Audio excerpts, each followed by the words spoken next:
your number one community building show in the world. Every Wednesday, 6 to 8 p.m. CST, live on Facebook and YouTube. Join us as we discuss pertinent issues that relates to you and I with your host, Alinko.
You be my golden tree cocoa, sweet inside with a heart of gold. Ashanti, Bronga Hafo, said you looking good in your afro. Yellow dress when you're ready to leave and go. Seen you in your green shoes, you were really looking mo. Cool. Dressing for me, baby. Take a walk with me through the bush, mama. All your relatives fine, baby. I'ma take you on a trip in my Kantanka because you're sweet. You're rolling with the grandpapa. Don Dada, export from Africa to the world. I wanna dance with ya. Everybody be trying to romance with ya. Obronies overseas want a chance with ya. Well, I know who they be when they done with you. They gon' try to trade you in for coffee. I can never cheat. Treat you good, too costly. I met you through Tetakwashi. You be my golden tree cocoa, sweet inside with a heart of gold. You be my golden tree cocoa, sweet inside with a heart of gold. I am in the wild since registration, all in, but you kept me waiting at the club with these honeys, no replacement. Chocolate black fire, cause you're blazing. I'll be that. You keep me warm, you make me strong, you taste so right, something gotta be wrong. Black like the star in the middle of the flag. Love it when you open up, especially when you're sad. Remember how you used to hang out on the vinyl? I used to play you all my vinyls. My kind, that's what I wrote.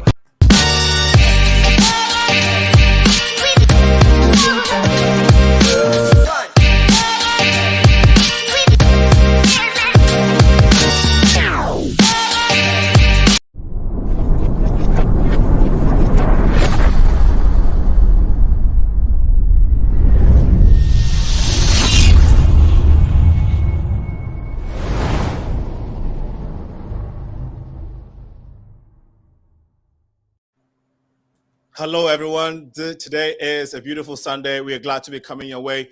My name is Alinko. I'm the host of the Progressive Mind Show. We are located in the beautiful city of Chicago, and we are very excited about what we're about to do today. And so, if you're watching us live on Facebook and on YouTube, we encourage you to share with your friends and your loved ones so we can be part of this conversation today. The Progressive Mind Show is all about building our communities. So we encourage you to be part of this community building process. We will try to go straight to our guest this afternoon, evening for some of you. It is a minute past 4 p.m. CST. And once again, hello and good evening to everyone, all our viewers and loved ones out there. As I said, we are very glad to have you join us this time.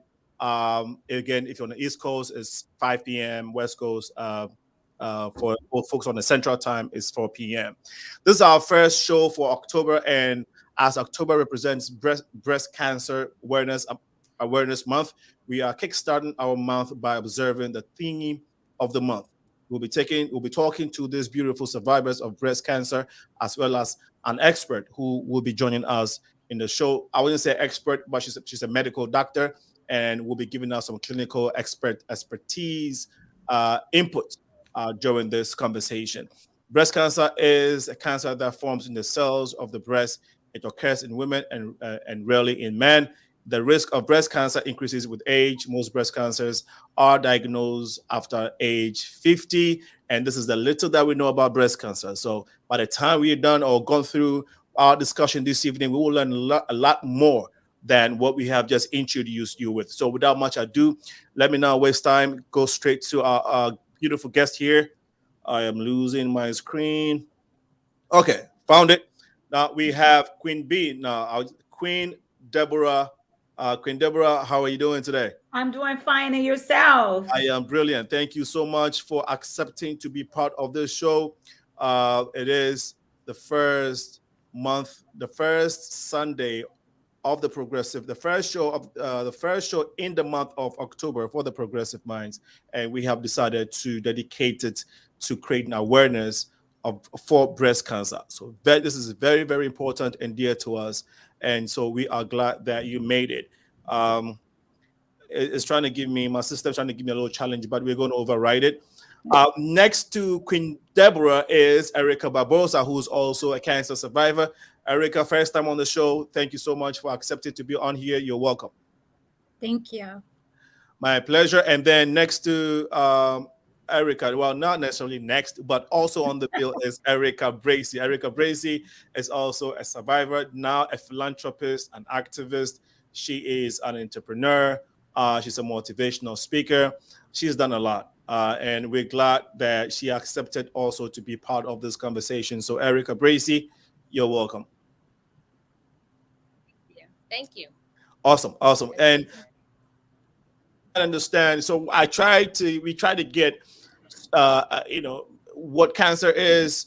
The notion now is that it's really among men, but you guys having survived it and having learned a lot about this, help us ascertain this notion. Is it really but before that, let's start with ERIKA. Since you're at the top, we'll go from the top and come all the way down. Your opinion or your view when it comes to cancer just cancer in general, and then we can zero in on breast cancer. ERIKA BRACEY. Yeah, your observation, having fought cancer and having worked with cancer patients and advocates in these realms, what would be your take on that briefly, on cancer in general, and then we can zero in on breast cancer? I think cancer is an ugly disease, but I think that it definitely can be controlled if we find it early, and that's in all cancers. If you find cancer at early stages, there are more treatment options available, and I think that we should definitely take our lives more seriously, because including myself, and just the way that I conduct my being. But I think it's a horrible disease. But for me, it turned into a blessing. Thank you so much for giving us your input, ERIKA Barbosa. Your general view on cancer. What I learned from cancer, and also my father having cancer, my mom having cancer, was that cancer, because I was diagnosed breast cancer. Cancer is cancer anywhere they find it. So it's just where they find the cancer.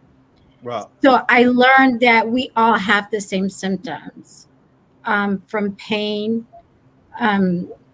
So it's where the doctors find your cancer. That's how they come up with your cancer diagnosis, the breast cancer, prostate cancer. So cancer is cancer, and it's evil. Thank you. And then we'll hear from Queen Deborah. Oh, wow. You ready for me? Are you really sure? Man, I've been ready. Oh, my God. How I feel about cancer is so ugly. Look at my face, everybody. It's an ugly disease.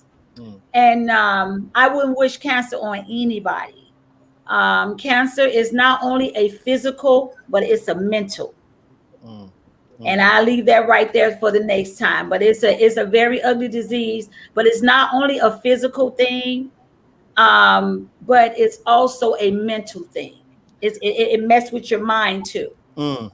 Yeah, thank you for sharing. Must be, I mean, if you don't have it, you can't imagine it. And we hope the doctor will be on soon so we can try to get some of this clinical questions answered when it comes to cancer. But breast cancer, you guys have lived through it. Deborah, I know you are still fighting it. Yeah. And so breast cancer, we gave the definition, but define breast cancer for us. ERIKA, BRACEY, and then we'll go to ERIKA Barbosa. ERIKA, breast BRACEY. cancer is when you have, I'm sorry, can you hear me? Yeah, breast cancer, like you have overactive cells that they can spin out of control, but you know, it just depends on what different types of breast cancer. And that's one thing that I learned when I was going through breast cancer, is that I just thought it was one type of breast cancer, but there are different types of breast cancers. They have different characteristics. You know, I learned a lot about staging. So it's when cells just become overactive, and they can take on a life of their own, and they can spread. But if we catch it early and we contain it, then it definitely can be controlled. Okay, thank you. And I'm sure it's the same definition for all of you, right? But unless you have a different experience, I'm not a different experience, but a little bit of spin that you want to add to it based off your personal experience with this. Queen D or ERIKA Barbosa. Okay. All these D's and B's confuse you. I know. But it comes in different stages. Like I was diagnosed January of 22nd, 2019 with a very aggressive cancer, which is called triple negative. And triple negative is aggressive cancer that they say, because I have faith and I'm believing that it's not coming back. It's an aggressive cancer that comes back and back after so many years. So I was diagnosed with stage 1, grade 3 triple negative. So it was like, oh, okay, what is this thing here? What's going on? You know, and so I had to take 6 months of aggressive chemo. Then also I had 30 days of radiation every day, and then partially my breast removed because it was in my left breast. And so now I'm on a chemo pill for the next 5 years. And it's different for everybody different. Even though it's other ladies that develop breast cancer, they probably don't go through the chemo. They probably just go through the surgery, or some ladies didn't even go through the chemo. They didn't experience losing the hair or the eyebrows or the eyelashes. They just went straight to the surgery and removed the breast. So, you know, even though it's so many ladies have breast cancer, we all got different stages and different things and how it affects us, you know. So, yeah. It affects everybody differently. Yes, ERIKA Barbosa. Yes. So, not knowing, we have a lot of different options. We have to go with the options that we feel comfortable ourselves. The different types of breast cancers, just would like to Deborah and Erica's, you know, just the different options that we have to make on our own. Different options. That's very powerful what you said. The different options that you have to make. And I want to add. Yeah. So, Alinka, I want to add to that men do get breast cancer. I have actually 2 friends that have had breast cancer, mastectomies, went through chemotherapy. So men also, are at risk of breast cancer. And, as Deborah and ERIKA also stated that, breast cancer, there's, of course, different types of breast cancer. It can start in the cells of the breast. Deborah seems like she went through a lumpectomy. If I'm saying that correctly, Deborah, yeah, you can mastectomy. So it's different treatment options depending on where the cancer is, how far it has. If it has metastasized, hopefully it has not. And then it's just different levels of treatment. And as Deborah was speaking, she had triple negative breast cancer, which I'm very familiar with, which is one of the breast cancers that attacks African American women. more often, and it's very aggressive. But again, as we are looking at living proof of Deborah, that she is here glowing and looking beautiful and a fighter. I see those arms going up. Woo! That triple negative, as well. Again, it's just everything is about, early detection, finding your cancers early. If there are cancers, just, taking control of your life, taking control of the situation. If you feel something in your breast, go get it checked out. All breast cancers are not, everybody does not have the same symptoms. All of them are not painful. It's different. It's different things that will happen that, you may not know that you have breast cancer, but it's different symptoms that we may have. So, I just wanted to add in that as well. Thank you. Thank you so much for sharing. Do you all think that as a society, as a people, we're doing enough to create more awareness of breast cancer and also promoting early preventive early preventive measures, strategies, and methods to our society in general, so everyone is aware and literally being there for each other, not just women, but men also looking out for women, in the sense that we are catching it and we are doing everything to catch it early before it gets into something where before it gets uncontrollable and we have to go through chemo and all of that. You think that's as a society we have done enough, or we're doing a lot? We're doing more than, have we done enough as a society in this regard, is what I'm trying to say. I'll start with ERIKA BRACEY.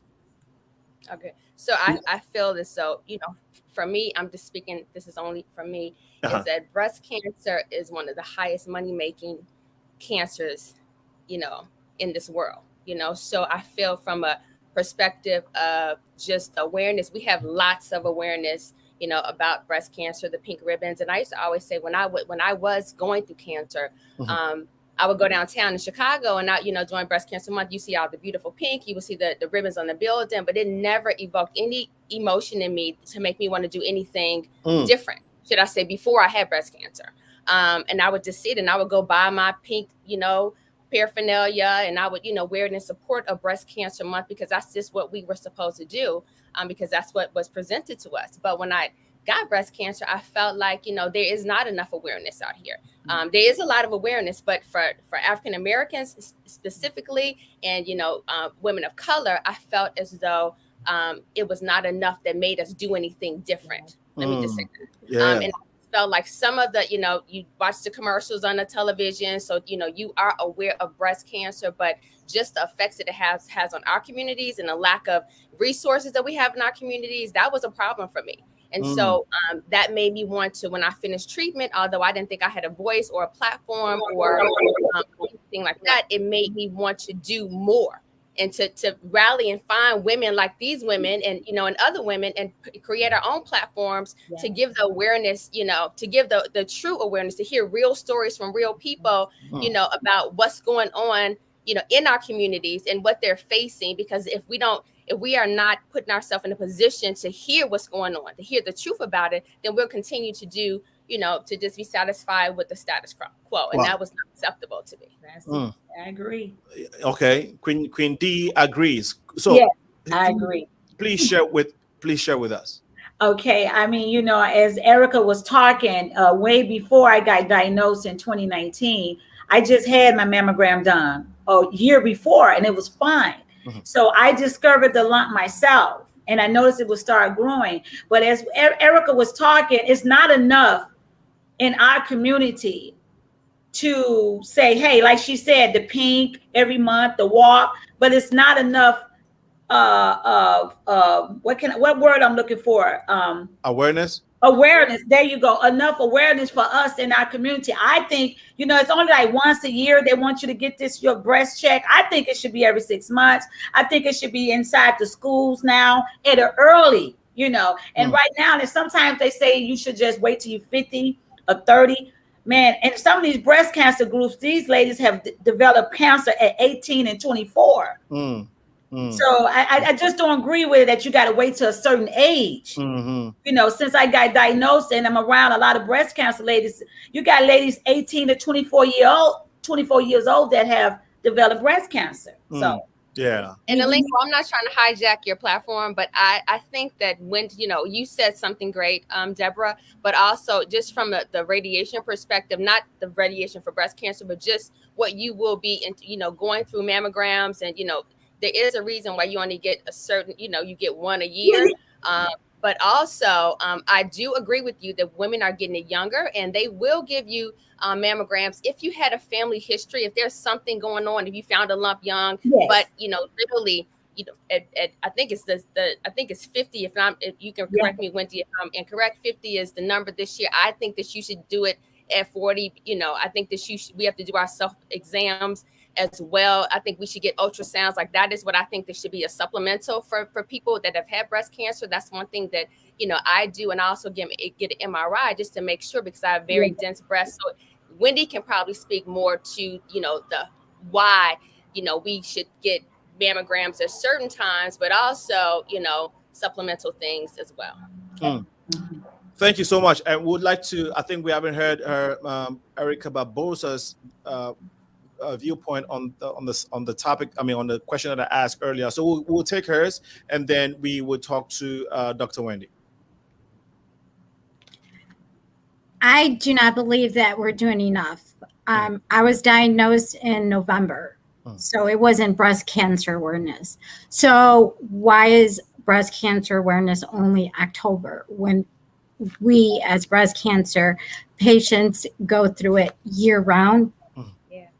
All the time. We're diagnosed every day, every month. So I personally feel forgotten sometimes that, it's just October. Is it about money? Is it just making money because the pink comes out, the selling and everything? No, we're more than that. Yes. And I want people to realize that it's not just we have breast cancer. We're going through a lot more than breast cancer. The physical heals, the mental we still have to deal with all the time. So let's not forget breast cancer in November, December, January, February. It keeps going on. Very powerful. Thank you. Thank you so much for sharing, ERIKA Barbosa, Queen D, and ERIKA BRACEY. Me, for instance, first time I'm getting in-depth awareness of the magnanimity of this canker that our society is dealing with. So, let's welcome Dr. Wendy Mcdonald, the celebrity in the house. Yeah. Dr. Wendy, we thank you for joining us. I know you had joined because you had some other. We were told that you just delivered a precious little baby. A little one. I was at the hospital seeing patients. I didn't actually just deliver, but I definitely got caught there a little longer than I thought. So I do apologize for being late, but thank you for having me. No worries. And so by you just doing your work, it so happened that you had to deliver a bouncy baby boy or girl. Was that a baby boy? So no, not today, but that is what I typically do. Yes. Typically I do deliver babies, but I also care for people all stages of life, from adolescence all the way up to menopause. But yes, that is a daily routine for some days, but today I didn't have to catch anybody. My apologies. ERIKA BRACEY, when I was getting the information, I think I heard you. I didn't hear it accurately, so I assumed that, she just delivered a baby. No, I was coming from the hospital, though. I was rushing back from the hospital, but I just didn't deliver today. I had to go see some ladies. When was the last time you delivered a baby? Last week. Last week. Boy or girl? Boy. So you just added to the boy population. Thank you. Yeah. Okay. Yeah, you're welcome. No problem. Oh, wow. Okay, so we're not talking about babies, but what's this? This is what you do. You deliver a baby and you take care of women. But one would think that you've done it so many times, it's become normal for you. But maybe share with us, how does it feel like when you deliver a baby safely and the mother and the children, everybody is safe and happy? I mean, it's always special. Okay. It's always special. It's not one of those things that gets old. It's not one of those things that you go to work and you're like, oh, I'm doing this again. It's never that, which is good. Sometimes it can be stressful. I can show my gray hairs, which will prove that. But it's always fun. It's always a beautiful experience, especially when people are meeting. I mean, they're always meeting their baby for the first time. But if it's a first time baby, if it's a second, third, it's always special. Is there a particular situation that you'll never forget that you'd like to share with us? A situation where you had to deliver a baby, and maybe something special on that day. They're always special. I can't even think. It's okay. Good. Yeah, I will say now. Actually, I'll give you one. Sometimes you're delivering, and then there's a very loud thunder that never happened before. There was rain, and there was all these things happening. Yeah, the things that really jump out at me are the things that jump out at me. Like if I get splashed by things that I don't plan to get splashed by, So that's usually what happens when I'm like, oh, okay, I just left with the parting gift. Okay. I had one though, and it was just the funniest thing in the world. I laugh at too much. ERIKA, BRACEY can attest to the fact that I think most things are funny. And this baby was coming out, and it was so special and so precious. Somehow, however this baby was turned, the amniotic fluid, which is the fluid that is, baby swims in, came out with the baby. I'm right in front of the patient. I'm right in front of the baby. The fluid did not hit me. It went left and right at such speed and force that it hit not only the dad, but the nurse. And so the room went silent. It was like, oh! I just to this day can chuckle about that because it was one of those like, oh, that baby came with a special blessing. Anointed. No one in the room. Anointed blessing. You see, that is the word I was trying to get out of you. It was the anointing. It was the funniest moment. It was like, oh, so yes. Congratulations. Thank you for sharing. You're welcome. Whilst we're waiting on you, these beautiful ladies we're trying to get get the perception on cancer in general, and breast cancer and how it affects. Of course, it's predominantly among women than men. I think men is generally prostate cancer, right, with men. Or colon, there's other ones that are higher prevalence in men. In men, okay, good. I'll say also awesome. So for women, that is so. From your view as a medical practitioner, having been in this field for a long time, give us some your perspective on what breast cancer is and what you think that we ought to do as a society to create more awareness, as these ladies were sharing. If we haven't done so, what can we do? In your opinion, if you think we've done a lot to create awareness that we are supposed to, that's fine. But if not, can you help share with us your perception? I think the best thing that any individual can do about breast cancer prevention and awareness is to know their bodies, to know your body.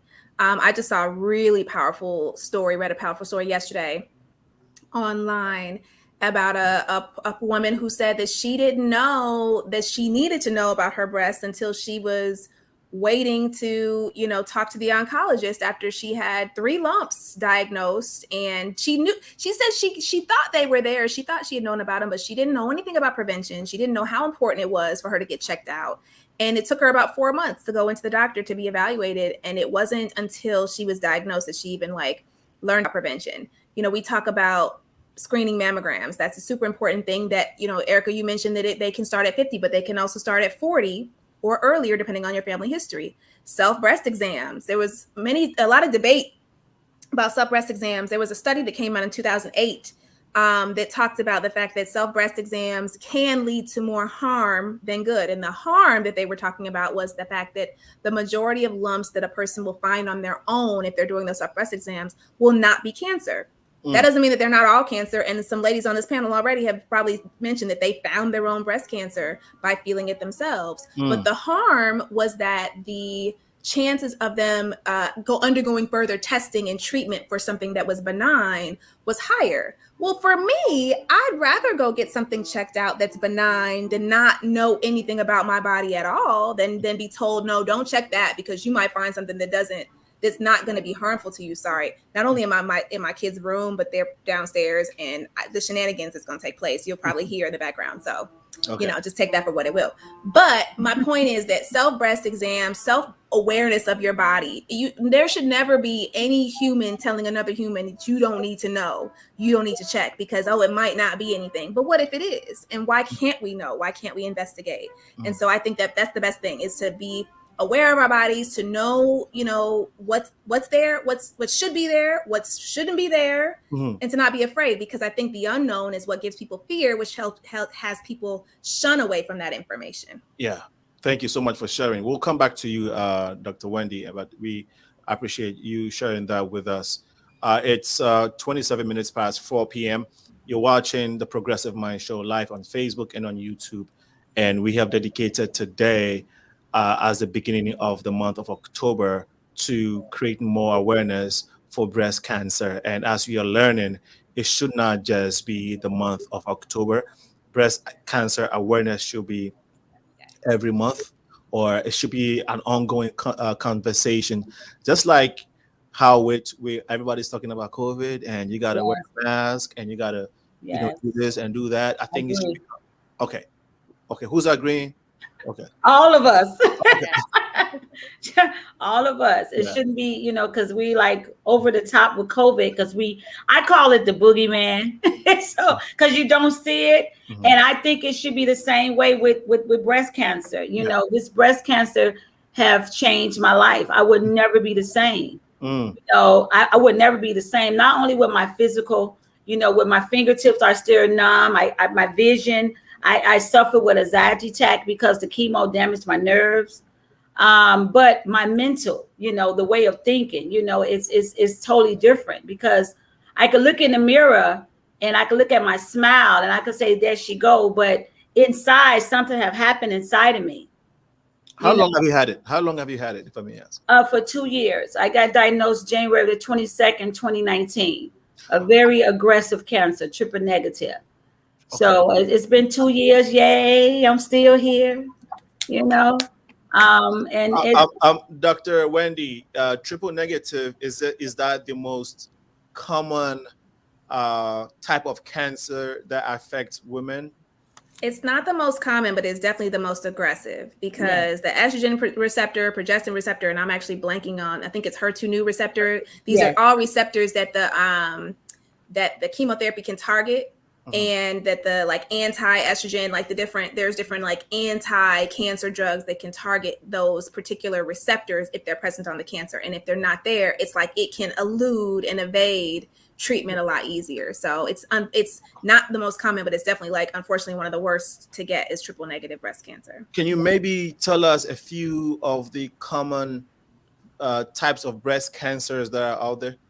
So I would like to, I told you I'm an OBGYN, you guys know that. So I'm not an oncologist, I'm not a breast specialist, but we do care for people who have had breast cancer, in the sense of like follow up and years later, just making sure that their general health is intact. But stages of cancer are kind of where I wanted to focus on when it comes to people just understanding. So stage 0 is where you don't even have actual cancer, you have pretty advanced precancerous cells, but those can usually be detected on mammograms. So that's the type of cancer that you don't even feel, but it's visible by the calcifications, microcalcifications, whatever the X-ray component or even ultrasound component that says, this doesn't look quite right. You do a biopsy and you say, okay, that's like advanced precancer. That's stage 0. And that 5-year survival rate is like 99%.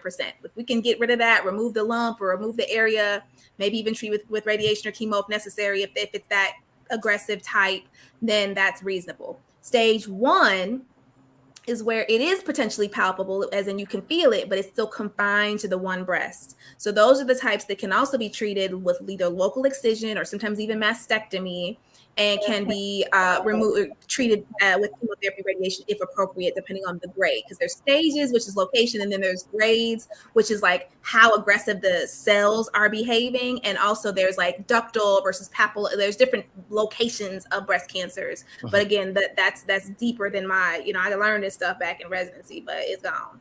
So So stage 1 and stage 2, are the ones, if you're going to catch it, that ideally will be caught either by the person feeling or by mammogram. And those both come with a really 95 to 99% 5-year survival rate. Once you go beyond that, stage 2 is usually more extensive into lymph nodes, more extensive spread. Stage 3 is more distant spread. Stage 4 is like you're talking about it's all over the body, metastasized. So those are the ones that are a lot harder to treat, even aside from the receptor positive or negative, because you have to now target practically the whole body or much larger locations in order to get a handle on it. So the goal, again, is to know your body, to have that screening, to catch, if you're going to catch it early. I pray to God I never get breast cancer, but if I do, please get it before it's gone anywhere else other than my one breast. You know what I mean? Yeah. No, thank you again for sharing. ERIKA Barbosa, when you first got first of all, where were you when you first got the news that you have you have breast cancer in the first place? I was in my car. I live in Chicago. I was in the suburbs, and it was like 45-minute drive. I just literally got on the expressway, and I got a call. I didn't recognize the number, so I called back because I had missed it, and it was a hospital. And the doctor called me to let me know the news that they got my results back and that I got cancer, that it was positive for cancer. But my issue with that was gynecologists do not give your gynae results over the phone. They'll mail you your results, or you come in and they give it to you. But they tell you that you have cancer over the phone. I think I think they should change the way they do that, because I don't think it's right. I was on the expressway and I just felt like I was going numb. I felt like I was passing out. I felt like I was driving 80 miles an hour, but I was only going 20. I was scared to pull over because I felt like I was going to pass out and nobody was going to find me. I was on the phone with one of my relatives, and I made it home safe. Then we went to the hospital and they confirmed it. Thanks for sharing. As you're talking, I'm just imagining anybody, going through that, but before you got what led you to the hospital in the first place to get it checked out? How were you feeling? Were there some symptoms that was going on in your body that had you go check it out in the first place? In hindsight, I just was tired all the time, but I didn't think nothing of it. I was just goofing off one day dancing, and I accidentally just touched my breast, and I felt a lump like an M&M, hard as a steel. It would not move, and I already knew in my heart something was wrong. Wow. And how long was this? What, 2 years ago, 3 years ago? This was in October of 2018. Wow. Okay. And as we speak, you are free of breast cancer. Yes, I'm cancer free. Yes. Wow, that's beautiful. That's powerful. That's powerful. ERIKA BRACEY, you want to share when you first heard it? First of all, let's back up. What took you to the hospital in the first place? How were you feeling before you went to the hospital? Well, I had in June of 2010, I had this cough that would not go away. So I was going to the doctor. They put me on Z-Packs. I had X-rays, just you name it. And so my doctor was like, "ERIKA, I don't know what's going on." So I went to a concert, and I just remember having this really, really deep cough that night. Got up, got home, and I took a shower, and I was coughing so hard that I coughed up this mucus plug.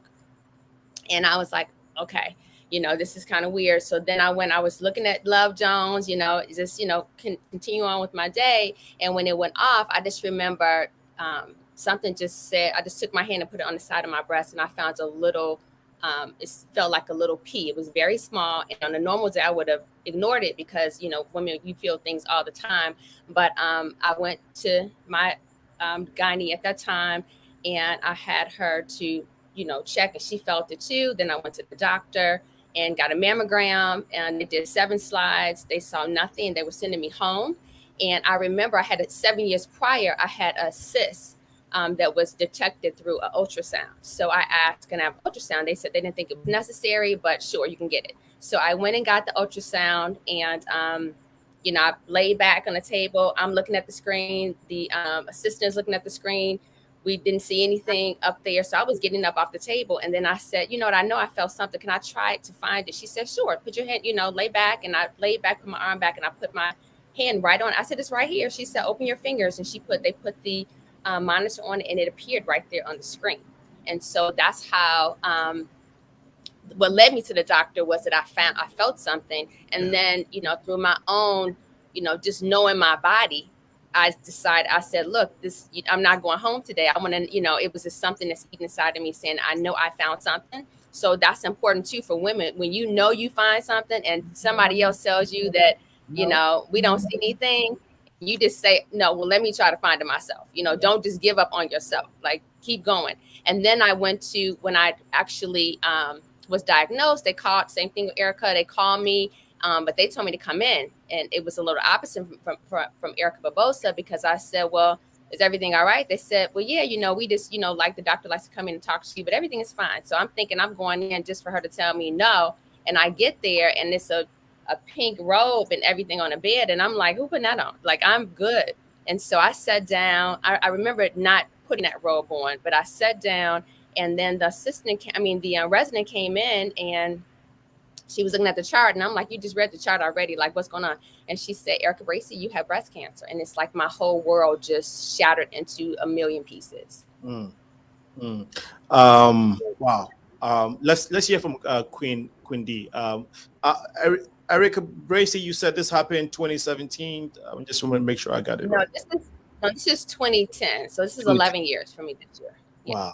And as we speak, you're breast cancer free. Yes, I am in remission. Awesome. You ain't never free, but I'm in remission. What was a daily battle every day.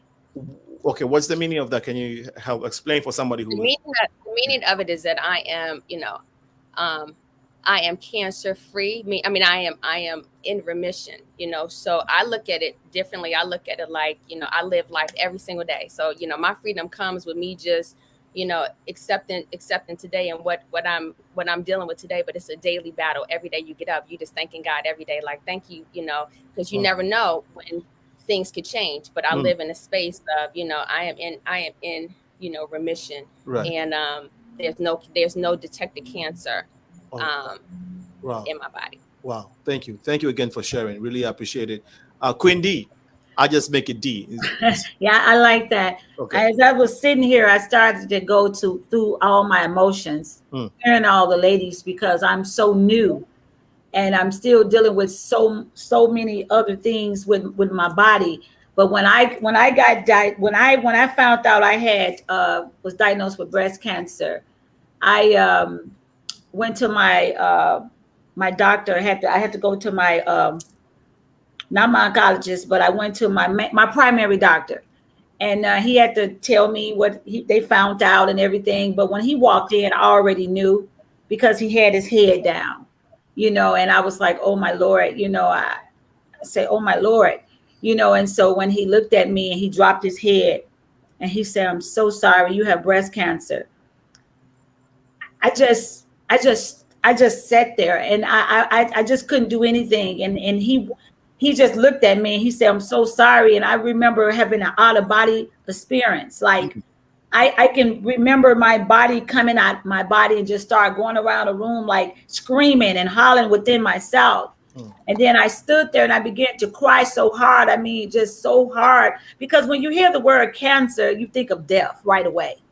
You know, right there at that moment, your faith and everything else, or your belief, is not there. It's like, whoa, what's going on? You know, yesterday I was just having a great time and with my grandbabies and having a good time. And now today I have cancer. So it's just, for that moment, my whole world just changed. So he didn't even know what to say. He just ran out. He said, I got to go get some help. He said, I just got to go get you some help. He didn't even know what to do. You know, so he came in, he saw this lady in. I don't even know who this lady was. And it was an older lady. And she looked at me and she said, you believe in God? And I said, yes. I said, but right now I'm trying to understand that I have a real high faith base. My mom is a pastor. I was raised in the church. But at that time, when she was saying about God, and I'm going to be honest with you, I'm looking like, whoa, why is he giving this to me? You know? So at that moment, I just lost every contact you could think of with society, with the world, with the universe. In that one room, I just felt like it was just closing in on me like this, you know, just for that one moment, you know. But after those 2 or 3 days, I cried, I kicked, I screamed, called my family member, you know, my mom, my son, my husband, and everybody. And I was like, whoa, you know, I cried. But after that 3rd day, it was time to fight. Wasn't no more of that. It was time to fight and beat this thing. You know, cancer, you can't take everything from me, you know. So, but that first 2 or 3 days, I was just devastated. Thank you so much for sharing again. Prior to you getting the news, what were some of the symptoms before all of that? I really wasn't getting any symptoms. You know, I felt a little tired. That's it. But I'm very active, as you can see. You know, I'm very active. I love life. You know, prior to that, I wasn't getting any symptoms. You know, I don't even remember. I know, like ERIKA was saying, a little fatigue every once in a while. But with me, that's kind of normal for me because I probably could stay up one day and I'm working on the website or doing something, you know, so I really didn't notice it. But when I noticed the lump the first time, and then I kind of push it away, then the second week I noticed it again, and that 3rd week, and I was like, no, I got to go look at this, because the first time I kind of push it away for a minute, and I was like, wait a minute now. You know, and it started growing. It was very aggressive because first it was small. Then the second week, I noticed it was getting larger. And then the 3rd week, I was like, oh no, something is going on. So it was very aggressive. Wow. I mean, fast. Yes.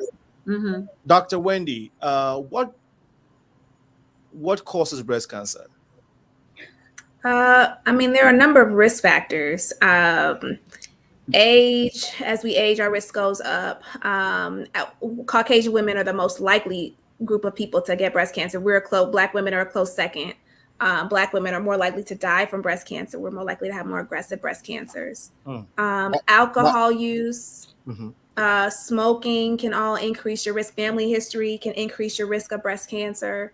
You know, those risk factors are, age, having starting your period early and having later menopause, not having children are also risk factors. Not breastfeeding are also risk factors for breast cancer.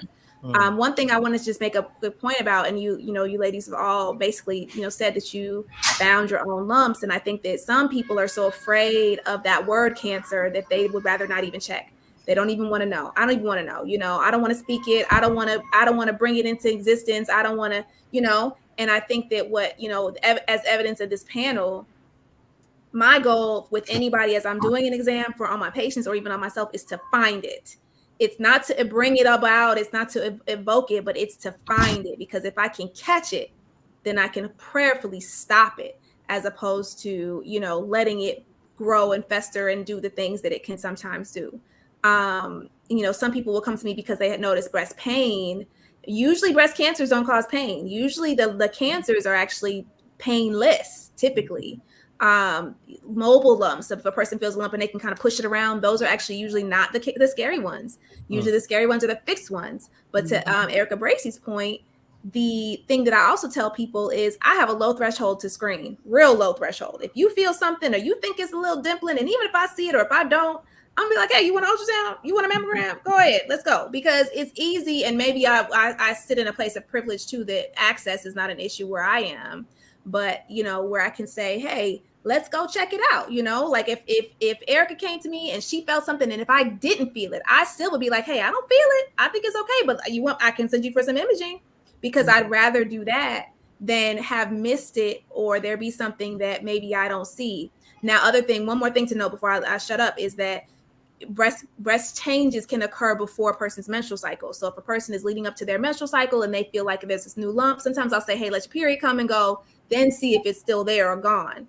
Cancers don't come and go. They stay, or they get worse, or they get bigger. So, that's just another factor to think about.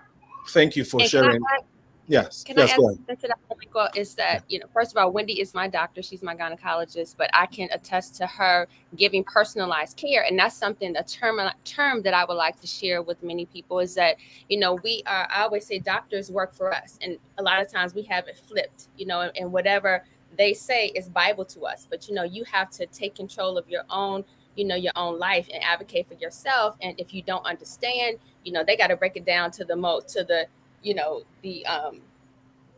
simplest terms so that we can understand, but also just making sure that you're getting personalized care. Like, I feel like we are put into categories, and Wendy, I'm not saying this to you because I know that you practice personalized care, but we are put into categories, sometimes just because they've seen this so often. So it's like, okay, they got this, I'm gonna put them here. Put them here. But no, you got to break it down and tell me why you put me there, on what grounds. It's not just about statistics. For me, it's not just about statistics, because I feel like, I have my own DNA, and I'm my own person. So you need to treat me accordingly. And that's one of the things when we talk about preventive measures and all that kind of stuff, we should also add in, to advocate, to empower our sisters and our brothers to advocate for themselves, so that when they go in and talk to a physician, they understand that, like we all have jobs, we learn professions, we study, we do all that kind of stuff. Statistics come into place, but you still have your right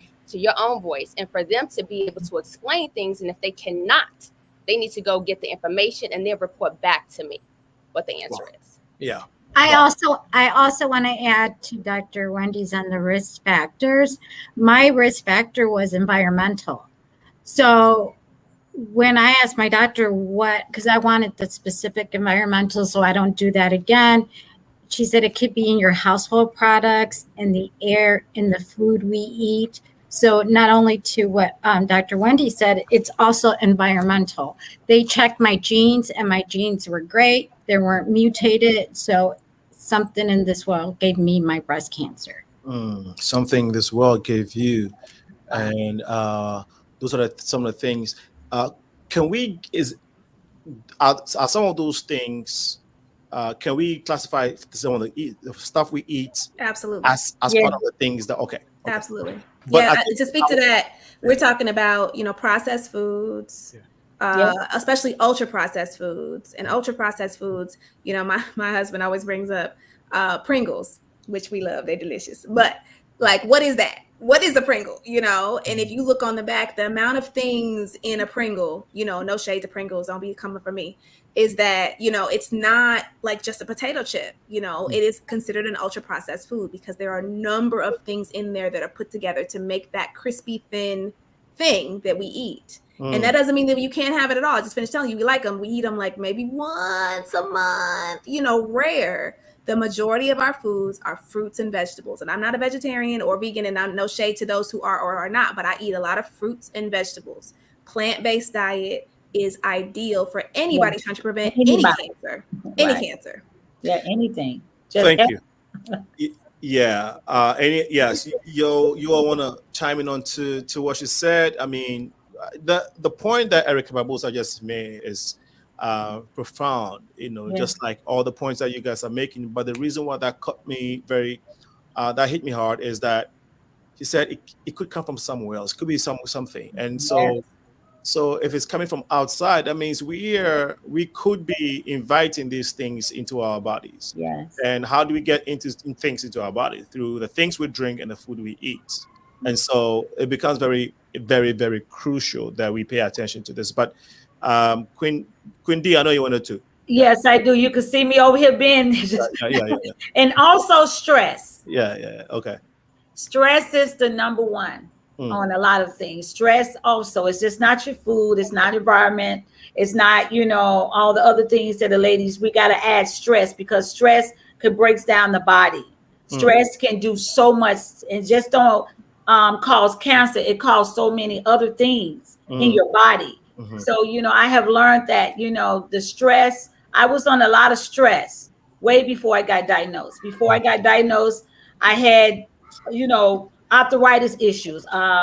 Before that, I had a rotator cuff. All of a sudden, my body just started doing some things, And then the last thing was I was diagnosed with breast cancer. So what I'm learning, because I wasn't eating, all crazy. I always did my vegetables and my fruit, and other little things. I balanced it out. I drank my water. You know what I'm saying? But I think stress. Mm-hmm. A little bit of stress, can do a lot of things. So we have to add in that your food, what you eat, what you use, and stuff like that. Because really, to be honest, I'm gonna be honest with me. I don't even think they know what's going on or how you get cancer. Yeah, I don't know if ERIKA, BRACEY, you wanted to say something? Yeah, okay, I was just saying that, Deborah is so right about the stress, but, I always said that we lead cancerous lives. It's so many things that are going on in our lives that are cancerous. Yes. And until we start to, really, be honest and face some of those things, that I feel like some of that, perpetuates the actual manifestation of the disease. Yeah. But going back to food, so food is something that, and Wendy and I talk about this, is that, when I had cancer, I went all the way vegan. My mind just totally shifted. And I'm not vegan now, but I went vegan, during that time, because I didn't want to put anything that, was not plant-based in my body. I actually went on Dr. Sebi's protocol, but just, creating a alkaline environment in your body is very important, and maintaining that type of environment, because most of us have acidic environment. Our organs are, functioning in an acidic environment, which is, all the processed foods, which Dr. Wendy talked about, sodas, all kinds of stuff. And when you turn over, what I learned is that soy, like my cancer was ER positive. So, soy is not bad for us. It's what we've done to the soy that makes it bad for our systems. Yeah. So I turned over the back of everything that I, was purchasing at the time, and soy was like in everything. So it was very difficult at that time, 11 years ago, to eat plant-based, because, but now it's, it's more options available. But I just wanted to say that our food plays a major role in just our overall health, just our overall mental health, physical health, how we feel. When you eat heavy stuff, you feel heavy and you're tired. So, I encourage people to definitely try to eat better. And one more thing. So when we think about peanut butter, like I did this test, like I went and I bought peanut butter. And my friend said, "ERIKA, turn over the back and look at organic peanut butter and look at regular peanut butter." I'm not going to say any names. So I turned it over, and one of them had peanuts and oil, and the other one had 50 different ingredients that I did not even know the names to it. So if you can't pronounce the name and you have all these ingredients, it's probably not good for you. And so I started to shop on, the outer perimeter of the store instead of the inside of the store. So I'm doing more fruits and vegetables, and you are limited. It seems limiting, but it's so many different options that you can, create out of these foods that are live foods that, that still have energy and vibrations in them. Thank you so much, ERIKA, ERIKA, BRACEY. Barbosa, do you want to add your comment to what we've been discussing regarding our intake in terms of food, water, fluid, and all of that? You wanted to add your voice to it? I'm just eating healthy. That's what I changed versus how I used to eat. Okay. Thank you so much. It's about 5 minutes to 5 p.m. here in the city of Chicago. So if you're on Central Time, it's 4:55, and we're talking to these beautiful ladies, ERIKA, BRACEY, Queen DEBORAH, ERIKA Barbosa. They are all cancer survivors. ERIKA DEBORAH is still fighting it, and we are praying with her. She's going to beat it. Dr. Wendy Mcdonald is the Every Woman doctor, Dr. Every Woman. She earned that title, and she only knows why. And all the other women she's helped knows why she's called that name. She's giving us these beautiful ladies are giving us very critical information regarding breast cancer. We know now, at least we are learning, that breast cancer awareness should be an everyday conversation in each household. This is how we can check and help, our community, our society, in combating this deadly disease. We encourage that you are part of this conversation by sharing it on your feed to friends and network and loved ones, so they can be part of this conversation. Breast Cancer Awareness Month is October, and we at the Progressive Minds for dedicating this platform to it. We are hopeful that by the time we're done, we would have touched a life and impacted someone. So please feel free to be part of it. As I said, we also want to encourage you to call in to share a story. If you're a survivor or if you're fighting it, you have a loved one out there who's struggling, please call in. Again, all we're doing is to encourage and uplift somebody. So feel free to ring in to share. It's 815-277-5047, 815-277-5047. We'll take a short commercial break. When we come back, there's a question that I had for Dr. Wendy. When you talked about how Black women die more proportionately to white Caucasian women when it comes to breast cancer, I would like you to link that to your holistic approach. And I know when we spoke before, the word holistic is something you look at differently, right? But I would like you to tell us how you approach medicine in a wholesome way, right? And then you can link it to the Black women situation for us. But we'll take this short commercial break. When we come back, this Progressive Mind Show with Queen B, all the queens. All the queens. All queens. Shall continue. Please stay with us. We shall be right back. Welcome. Chris Toffee Financial Company is ready and available either group or one-on-one basis to help you understand different investment opportunities in America that you can invest in with any amount. The right college account for your children to withdraw money. We can help you to get appropriate life insurance that you can withdraw money or take loan. And if you're in the process of buying or refinancing a vehicle or a house, we can help by building up your credit score. We also repair credit by permanently removing negative items such as medical bills, collections, late payments, foreclosure, bankruptcy, inquiries. We also help all businesses to get business loans and credit by building their business credit. If you need any of our services, please feel free to contact us at 512-999-6724 or chris@christoffee.com or visit www.christoffee.com. Thank you.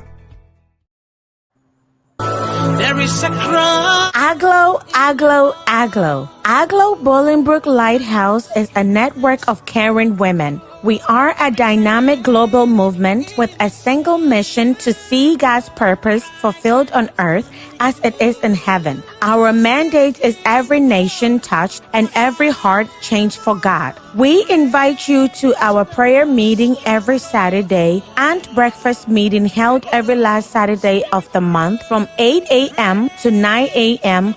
via Zoom meeting. For more information, please contact Dickness Rebecca Modi at 630-297-1471 or Reverend George Ofe Ado, our advisor, at 630-414-9505. We look forward to having a refreshing time with you in the Lord. Thank you and stay blessed. There's a cry in my heart. We're back on the show.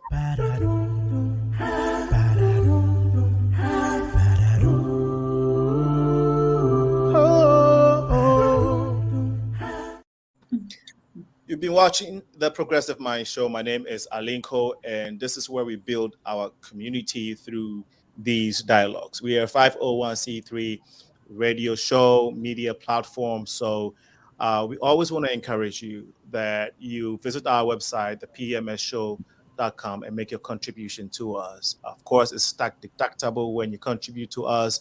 You are also, in addition to that, you are helping us come up with these topical issues, very pertinent topical issues, week in, week out. Wednesdays from 6 to 8 p.m., Sundays from 4 to 6, to impact lives. And so we encourage you to do so now. If you're watching us, thepmsshow.com, or if you Google theprogressivemindshow.com, it pops up. Please contribute to us. And it definitely goes a long way to help what we're doing. We're also looking for folks who want to volunteer, if it's be it marketing, whatever talent you have, social media, whatever skill set you have that can be beneficial to our organization, grant writing, research, all of that. Please reach out to us. info.progressiveminds@gmail.com. info@progressiveminds@gmail.com is my email. Phone number is 815-409-9123. The work we're doing is huge, so we need help. So please help us. Please reach out to us, both in kind and in cash, because we need all of that.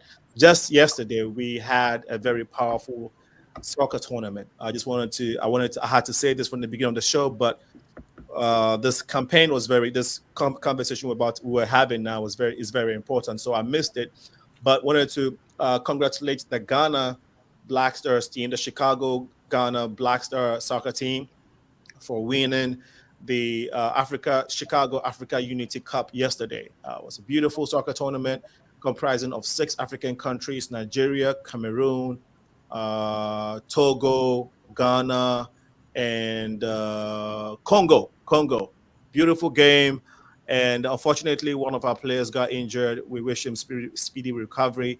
I will be checking on him later today. He had a fractured leg. It was very heated. It was very passionate, but we came together as the African community to engage, to impact, to create the awareness concerning diversity and unity. Watch out for more of this to be coming your way. And I want to thank my partners and co-sponsors, Green Safe Consult, Green Safe Real Estates, for coming to our aid and supporting us. The Ghana National Professionals of North America in Chicago, GPNA, awesome job. And then Tres, kids. Tres, I keep forgetting your organization because I haven't been doing a lot of work with that. But Tres from the Cameroonian community, Royal Black Jesus, owner and CEO of Trend Africa TV. You all came together to make this tournament a very special one. And I want to thank Zaga and Lawrence. Zaga for the Nigerian, the coach for the Nigerian team, Lawrence, the manager for the Ghanaian team, making sure that the Ghanaian team won the tournament. Was beautiful. And again, look out for more of this coming. This is why we want to encourage you to keep supporting the Progressive Minds. These are things that we want to be doing in our community. So let's go back to our beautiful ladies here who have been engaging us. Breast Cancer Month of October. Dr. Wendy, before the show, I wanted to ask you a question. So if you can respond to that now. Sorry, before we went on break, the question that I posed. Yeah. So you were saying that since Black women are less likely or more likely to their mortality rate is higher, how we kind of approach health and medicine holistically. Well, so let me just speak to the fact that before that, why is that? Why? So yeah, one of the reasons, one of the beliefs, and part of it is that Black women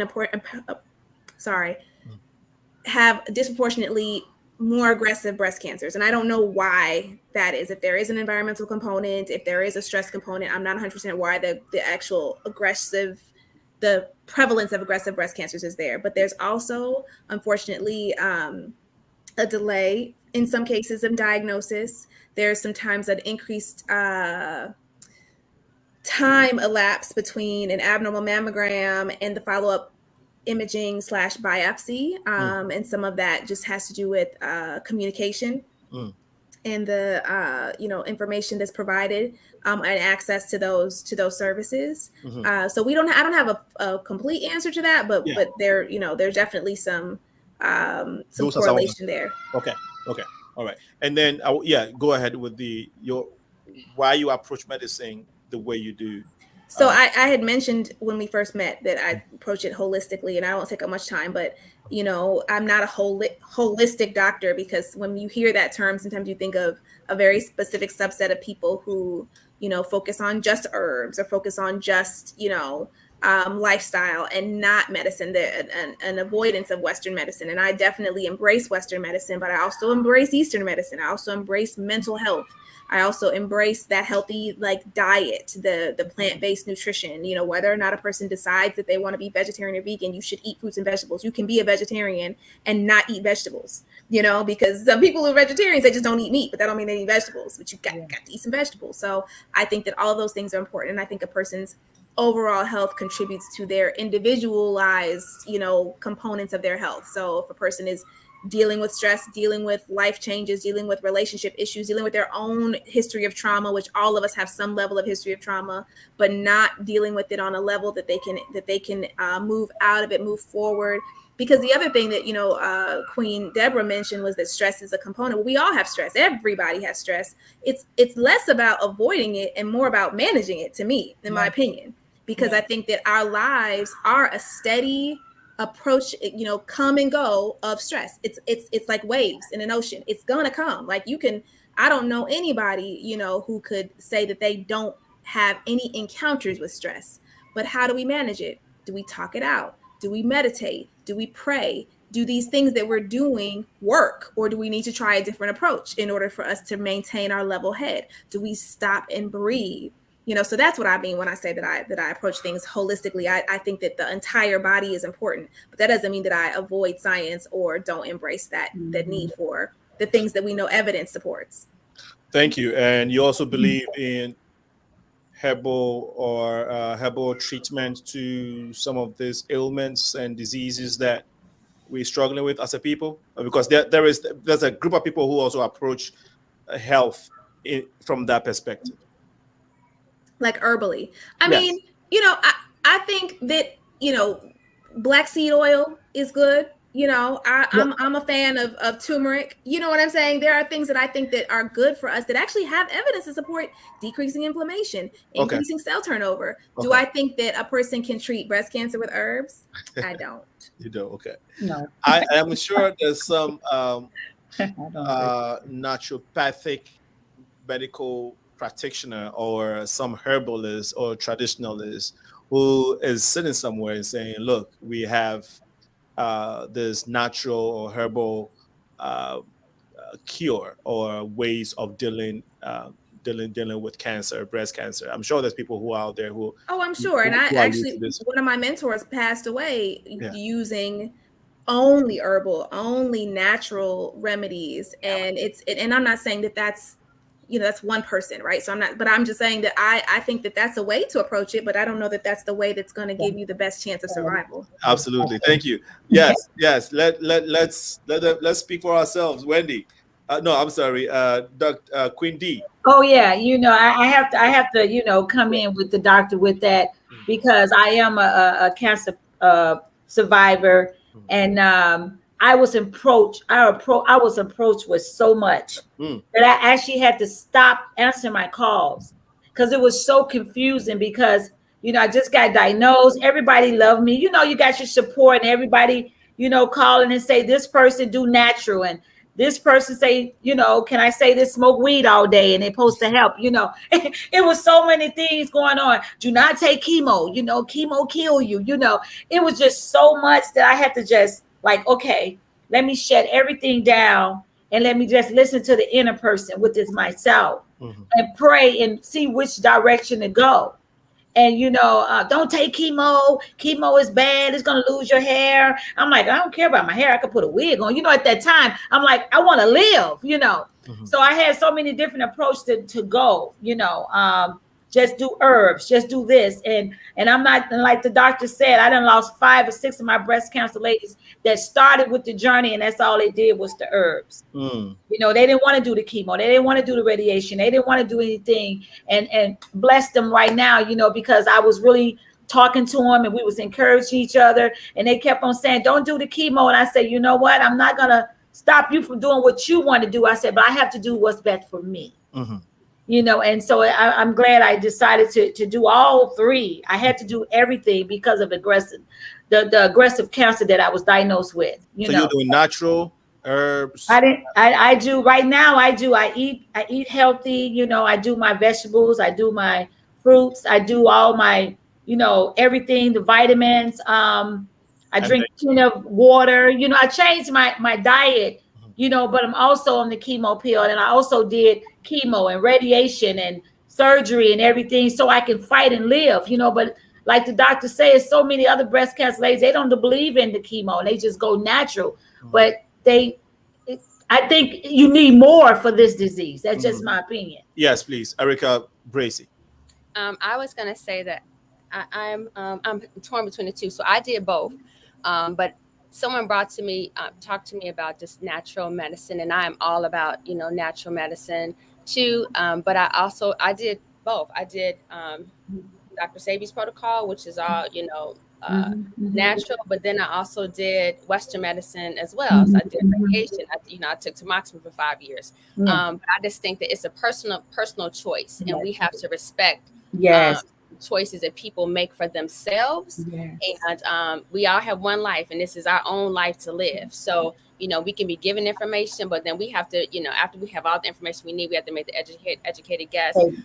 But I do think that like natural, like it's some people that have gone all natural. Natural is good for you, I believe, but it takes a longer time. So it just depends on where you are and your, and we should be doing natural things right now, healthy things to condition our body so that if it is attacked with, some type of ailment or cancer or something, that we are able to fight harder, and we may not need as much Western medicine, but it's all about preventive measures that we should be partaking in at this time, so that if we are, attacked, sometimes it's just, you get something and it's just so aggressive that it's very hard to fight.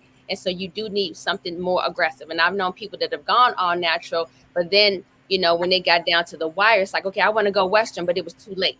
So again, it's one of those things that, you got to pray about it. You got to talk about it. You have to educate yourself on it and see what's best for you. Thank you so much for sharing. ERIKA, Barbosa, you wanted to add your 2 cents to what we've discussed so far?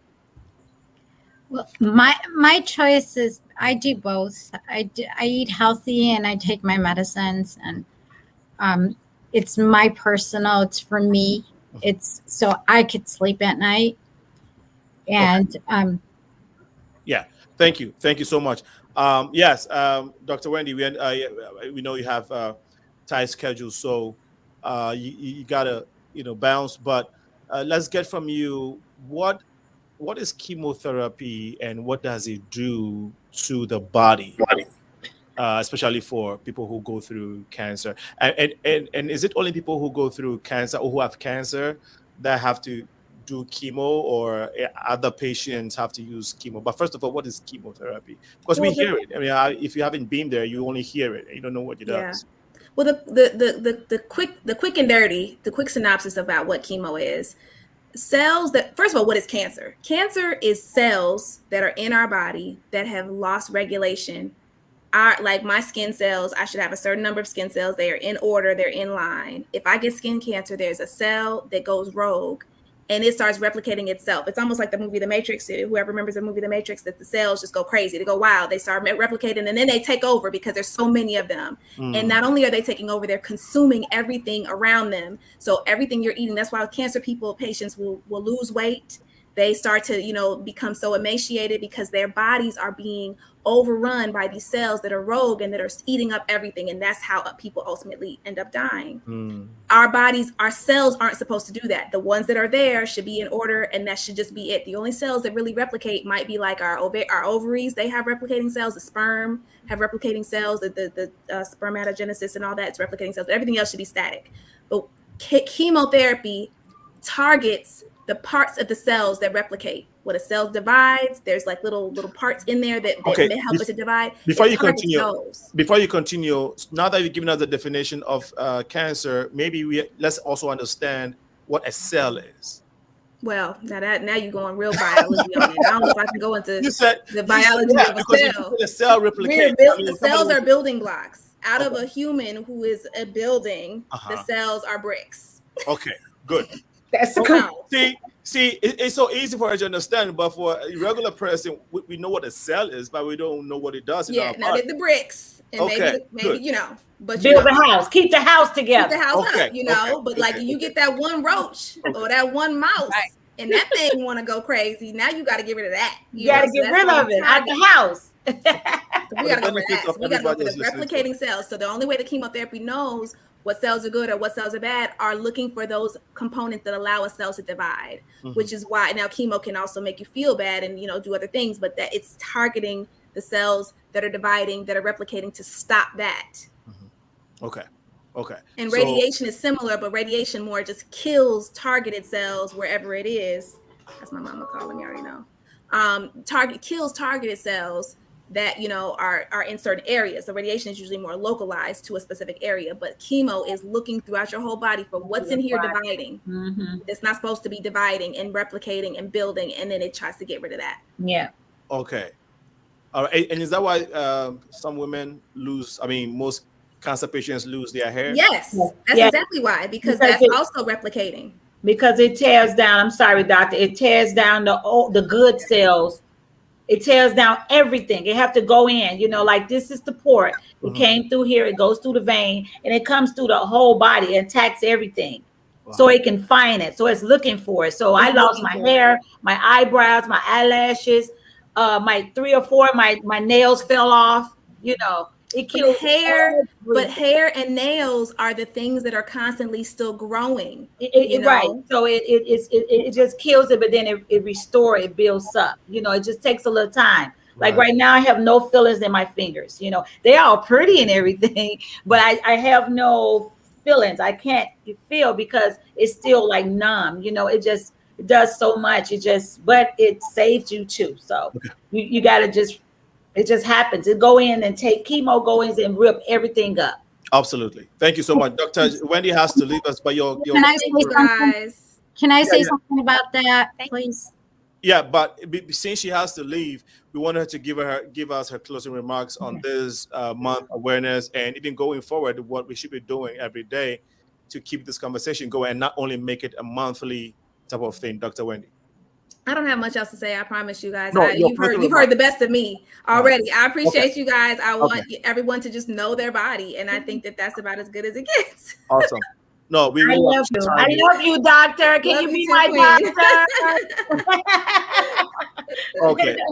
Dr. Wendy, thank you so much for your time. Hopefully we can have you on to specifically talk about women's health one day. Okay, I would love that. Have a great one. You're welcome. Have a wonderful evening as well. All right. So you wanted to make a point while she was talking, ERIKA BRACEY, please go ahead. Yeah. Barbosa. No, sorry, ERIKA Babusa. Yeah, when they're talking about chemo does this to people, no, it doesn't, not to everybody. So every person, individual, it's different. I want people to understand it's different for everybody. Yes. Okay. So you did not lose your hair? No. Oh, okay. Okay. Wow. That's different then. Before go ahead, ERIKA BRACEY. We would like to take some comments. Good. No, I was gonna say to her point is that it is different types of chemo. So it's not one type of chemo. It's different types of chemo, and it depends on like the strength of the chemo. Some chemo does take your hair out. Some chemo does not take your hair out. You know, some chemo you get, intravenously. Some chemo you take by the mouth from a pill. So it's different types of chemo. So I just wanted to make that clear. Yes, that's true. Thank you so much. We have Royal Black Jesus, Alinko, nice one. Thank you so much for chiming in. Rebecca is watching. Thank you, Rebecca, for joining the show. Hello, ERIKA from James Whitelow. This is from Yvette. Hello, ERIKA BRACEY. ESOP supports you. Thank you so much, Yvette, for chiming in. My mother passed away from triple negative breast cancer. God bless you, ladies, and praying for your continued healing. Thank you so much. All things ever. And then this is coming from Ramona.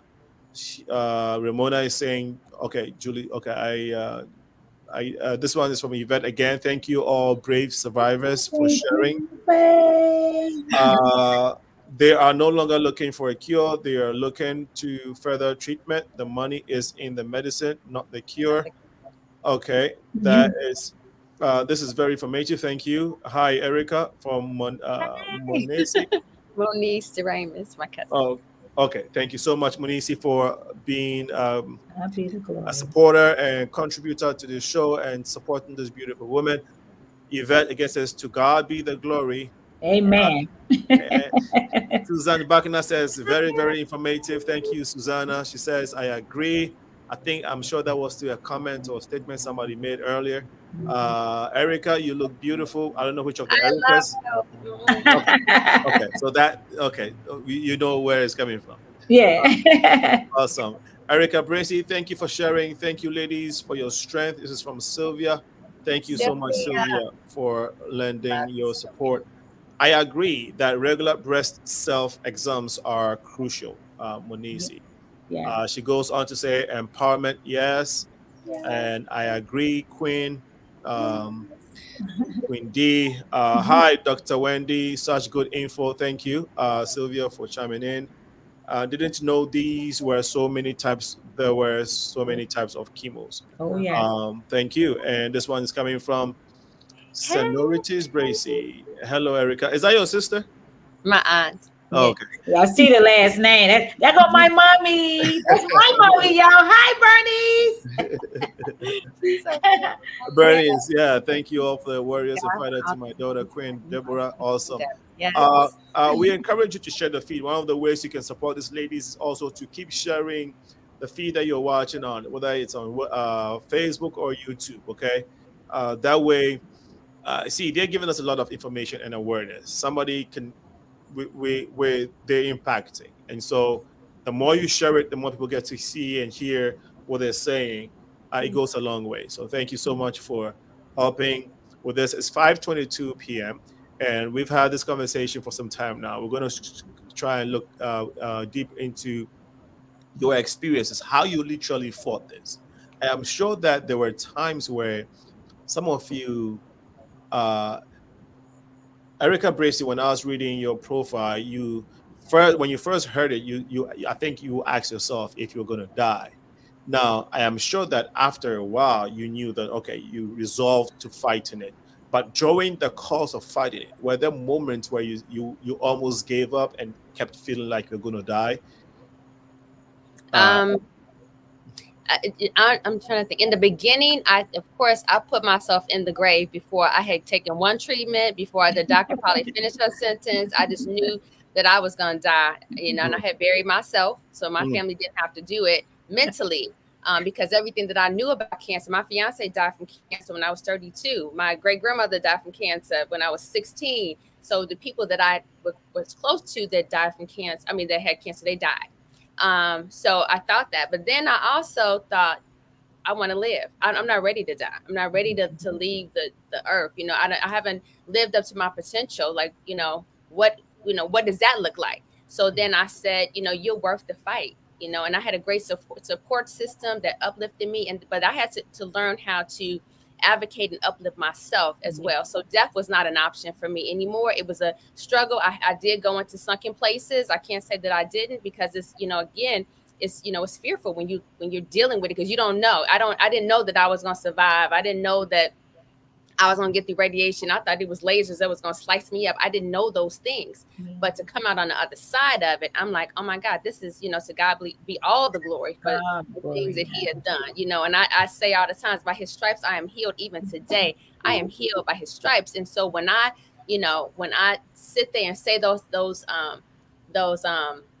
to myself, it's all about just keeping a positive mindset, trying to keep a positive mindset, and then fighting the internal enemy and saying, look, I'm gonna live. I'm not trying to die. I gotta live. So that's what I did. Thank you so much for sharing. Can we hear I'm sorry, I think we're having a little okay, let's here we go. Queen D, you want to Erika Barbosa, you want to share with us at a point in time where you felt your lowest, where you almost gave up? How difficult was it, even just trying to stay positive while you were going through treatment? It's very difficult, because when you hear cancer, it's the people that I know that had cancer passed. My mom passed at my age. So I thought I was walking in her shoes. So my most difficult time was the 2 weeks before my surgery, not knowing if my cancer spread. They couldn't tell me if my cancer spread. So for 2 weeks, I had to wait. It's the unknown that we fear. Yes. And it was torture. And how did you survive that 2 weeks of torture? What kept you going? Everybody putting up with me. My support system just listening to me and being there for me. How long did you have to fight the whole treatment of cancer before you finally, got out of it? How long was it? A year, 2, 3? 3 years. I'm still fighting. I'm cancer free, but I feel worse now than I did when I had cancer. Why? Because I had so many procedures, and the cancer takes a toll on you, on your organs, on your body. You're exhausted. It's not the same. And see, this is what I want to share awareness is that just because we're cancer free does not mean that our fight is over. I tell people how I visualize my life is that I'm in a boxing match, but my rounds keep going. My rounds do not end. Wow. That's powerful, girl. I gotta say something. That's powerful. Girl, thank you for sharing that. Okay, let me stop. No, go ahead. Go ahead. Yeah, y'all know. I mean, oh my God, Erika, that was so powerful. Oh my God, girl, you got me. Girl, don't be making me cry over here. You know, that was so true, because the fight goes on, you know. And I deal with that now because everybody know Queen, you know, I'm doing lives, I'm doing all my little stuff and everything. But on the outside, I'm hurt. But on the inside, in my mind, I will never be the same, because I'm constantly fighting. You know, when I get a pain here, I'll be like, oh my God. You know, yes, we say we cancer free. You know, the reason why someone say, well, Queen, you still fighting, you're talking about it, but you cancer free. I say no. You know, and sometimes they say remission. I don't like to use that word because it's like I'm inviting it to come back. That's just me. So I just say I'm cancer free because I don't want it to come back, you know. So it's like if I say remission, it's like I'm asking it to come back. Just for now, I'm 2 years cancer free and next year is coming back. So with me, but the fight is so real. It's like the battle, the fight is every day. Like Erika said, we fight, because some days I can't walk. Some days I can walk, I can run. Some days I be feeling okay. Then some days I just wake up crying. I be depressed, or I go into these anxiety things like, oh my God, what was that? Oh my God, did it go in my lymph nodes? Because I had some lymph nodes removed, you know, too. So it's like it's a constant battle. Even though we was diagnosed with the cancer, you know, we still fight every day with it, you know. And I know all the ladies that's here today, we still deal with it. We keep in our mind that we're going to beat it. We keep in our mind that it's not going to return, but it's always sitting somewhere right here. Wow. Yeah. Wow. Man, okay. Thank you so much for sharing. And I know you all mentioned God. I mean, Erika mentioned God a little bit. Yes. So my assumption is that Erika, you're a Christian. I'm sorry, Erika BRACEY. You're Christian. I am. I am. Yes. Queen D. Yes, the blood still works. Okay, good. I don't know, Erika Barbosa, are you religious or you're Christian? I'm religious. Okay, great. Excuse me. Now, I wanted to find out, and we'll go back to the treatment. But in all of this fight and back and forth, trying to combat and fight cancer in the dark moments, I know you pray, you're doing the therapy, you're taking other vitamins and all of that. How significant has prayer been to your survival till now? I want to start with Erika Barbosa, and then we'll go to Queen D, and then Erika BRACEY. It's 100%. It's more effective than medicine. It's more for me. That's all I go to is Jehovah God. And you say that in everything you have tried to use in combating cancer, you said that was the epitome of it. You know, that's been the number one thing that has kept you aside everything else, right? Yes, because he dictates my life. Wow. Okay. Queen D, how critical has God and the Spirit of God, the Holy Spirit, Jesus, been for you? Hallelujah. You was already, you know what to say before I started talking. Yes, the Holy Ghost, the Holy Spirit, glory to God. Don't get me start preaching over here. Faith over fear. You know, I take the medicine, I do all the other stuff, but without God in my life right now, I don't think I would be sitting here right now. Because you have to have that faith, the unseen, and you have to get that mind right. It all comes in here, because if every day I wake up, I'm gonna die. Oh Lord, you speaking all that. Your tongue is very powerful. But if you speak life, hallelujah, you speak life. I got this. I'm gonna make it. I'm gonna see 10 more years from now. You speaking it, and you got to keep God in the midst. He got to be on top. You got to be on top, not down here. Everything else, God and medicine and food and everything else here, but God have to be on top, because without him, we're nothing. He made us, he created us. So the faith, you got to have the faith. You have to know that God got you. So is that just by watching and listening to the word of God, listening to some gospel music, or reading the Bible, literally taking the word of God and praying it over yourself, or all of the above? All of above. Feeling it inside, in here. All of above. No, and yeah, Erika, you said believe in it on the inside. In here, yeah. Yeah, because without faith, right, all that you're reading will not be effective. So believe Amen. it. Amen. Wow. How about you, Erika? I mean, Erika, I know you already mentioned earlier in your earlier submission, but you want to take a time to lay emphasis, in your opinion, how God had been with you, or had the God factor in your treatment, on your healing process. I just say, and my weakness is his strength. So yes, I feel like, I've always been a Christian. I was raised with a Christian family. I have a bunch of warrior women around me all the time, but I did not know the Bible the way I needed to know the Bible. And what I had to learn, my mother just died last year from breast cancer. And what I had to learn in that, I had my own fight, but then I had her fight. And in that, I didn't know that I didn't know the word. I didn't know how to tell God what he said and thank him for what he said. And so when I realized, that it's all laid out for me, I just have to learn the word. I need to tell him what he said. He said, by your stripes, you are healed. So I got to believe. Thank you, Lord, for my healing. Thank you for, by your stripes, you already, died on Calvary for me.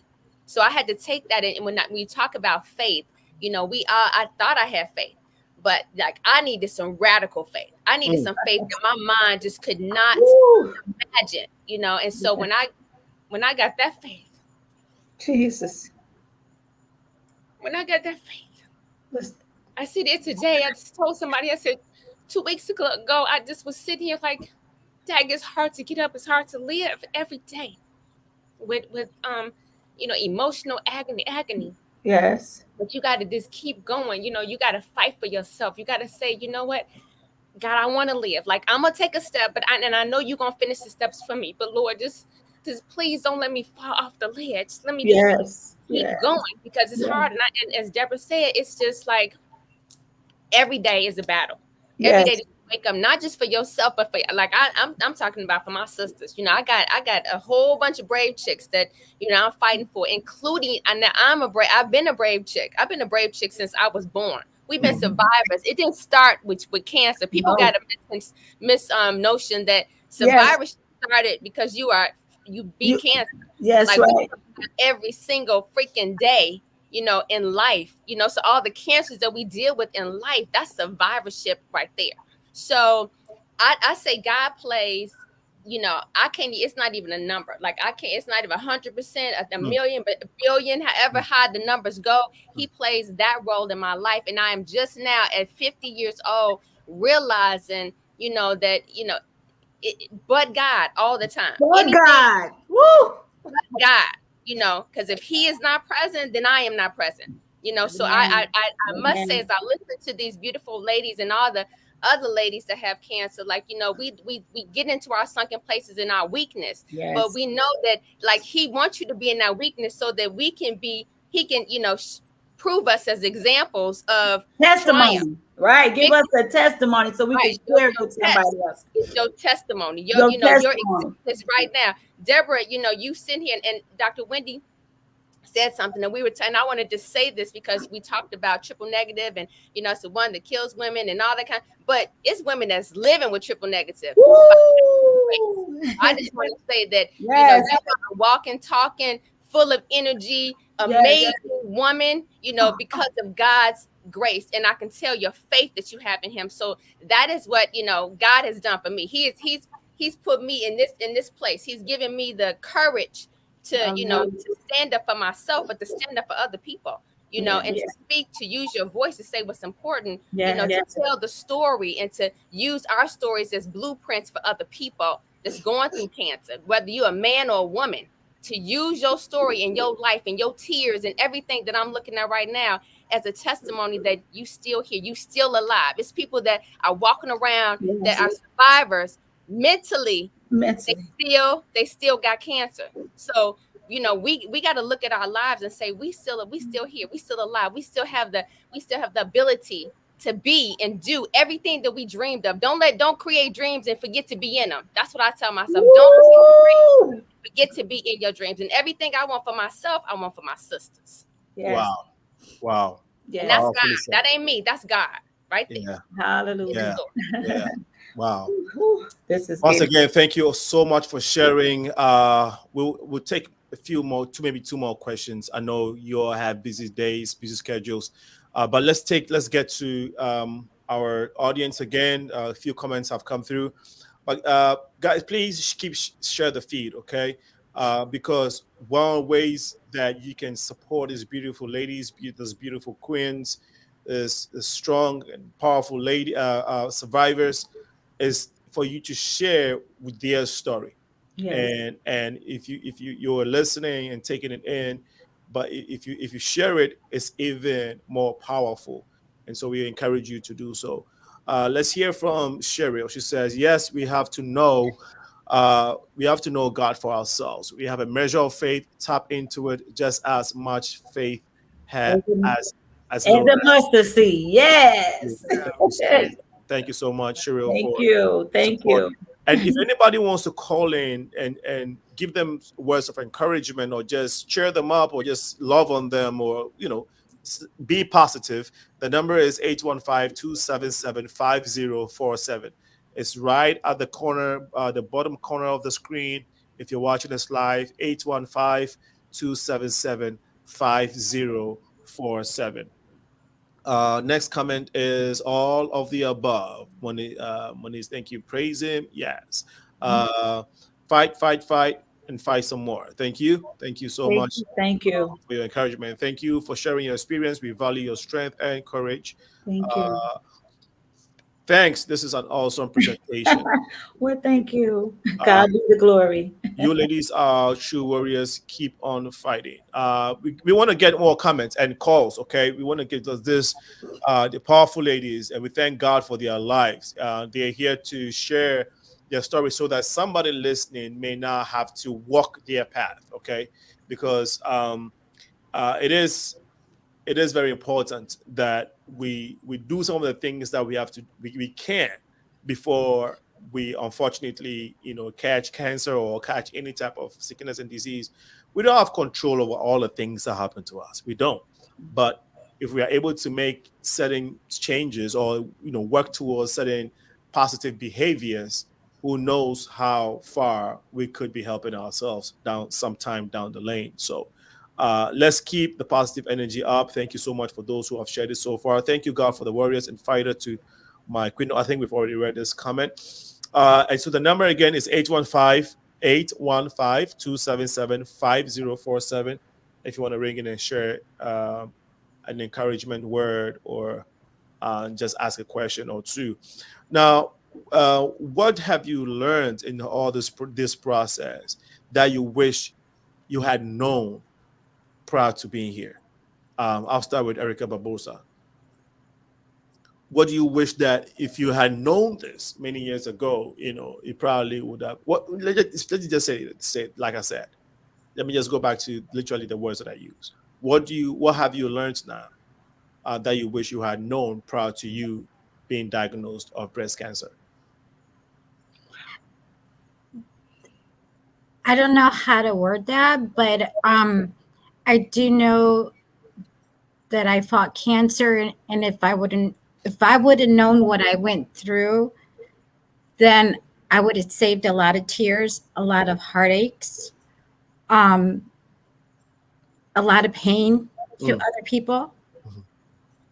And like if there's a reoccurrence, we don't know how we're going to act, and we don't know what's going to happen because every situation is different. It's not going to be the same. But if I would have known now what I was going to go through, I would have saved a lot of tears. And Thank you so much. Queen D, for you personally, what have you realized now that you wish you had known prior to you being diagnosed? I don't know. I have to think about that. I don't know which way to go with this question right here to answer that. Yes, that in itself is a good answer too. That's a good response. Yeah, that let come back to me. I'll come back. Let's go to ERIKA. Come back to the square. Come back in a minute. Okay, we'll come back. ERIKA. Yeah. So taking in consideration that I'm 11 years out, when I was a year out, I may have said something different, but I don't know. I can only speak from the present right now. But if I could say, what is it that I would have known? I would have wanted to know. I wish I would have knew how amazing I was. And I'm not articulating it from a posture of arrogance, but more so of self-value and self-love. And I feel as though if I had and faith, and if I had that faith of a mustard seed, and if I had all the tools that it takes to know that I was an amazing person and my life was ordained for certain things, then I may not have dealt with some of the cancers that I had going on in my life, which could have ultimately manifested my breast cancer. So that's what I feel, that if I knew, how amazing that I was, I would have probably, and if I knew, God's eternal presence the way I do now, then I may have went through cancer with a different mindset. I may not have been thinking about death so much, because I already know that he wants me to live, because he was like, look, I got things for you to do. And I used to say, God, I asked him one time, I was like, Lord, is this it for me? Is this how I'm going to die? I'm going to die from cancer. And I just remember in my mind, he don't speak words, but in my mind, in my spirit, he told me, he said, you are going to die. We all going to die one day, but not today. You are going to be a messenger. Now you're going to go deliver my message. And ever since then, I've been delivering a message. So that's what I would have learned. And that's what I want for all my sisters, is to know that you are amazing, imperfectly amazing. Perfection, and being imperfect is perfection. So that's what I would have known. Thank you so much for sharing. Now, I don't know if Queen D is ready for us. I'm ready like Freddie. I'm ready. Okay.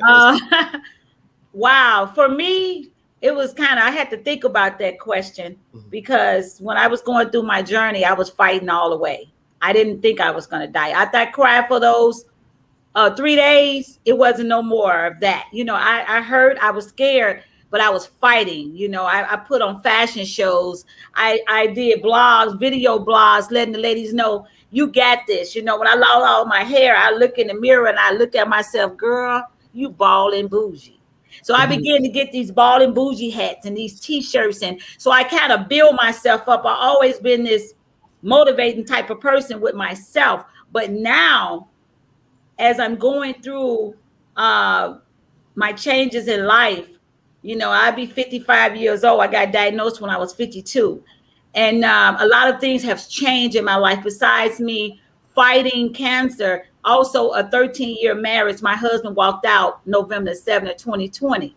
So I'm dealing with that. But then when I had to think about it, what ERIKA just said about she learning how great she is. Hallelujah. Glory to God. I was like, whoa. I say, okay, God, you take me through something else right now. Besides battling with the cancer, you take me to a broken heart. So when I do give my testimony to other ladies to let them know, you got this. You are special. You are unique. So it's like right now I'm going through some changes in life, but it's a good thing, for this. So sometimes I wake up, and this probably sounds strange to some and maybe most, but if you know God, you know where I'm coming. Every day now, even though I go through my emotions, I raise my hand up and I say, thank you, Jesus.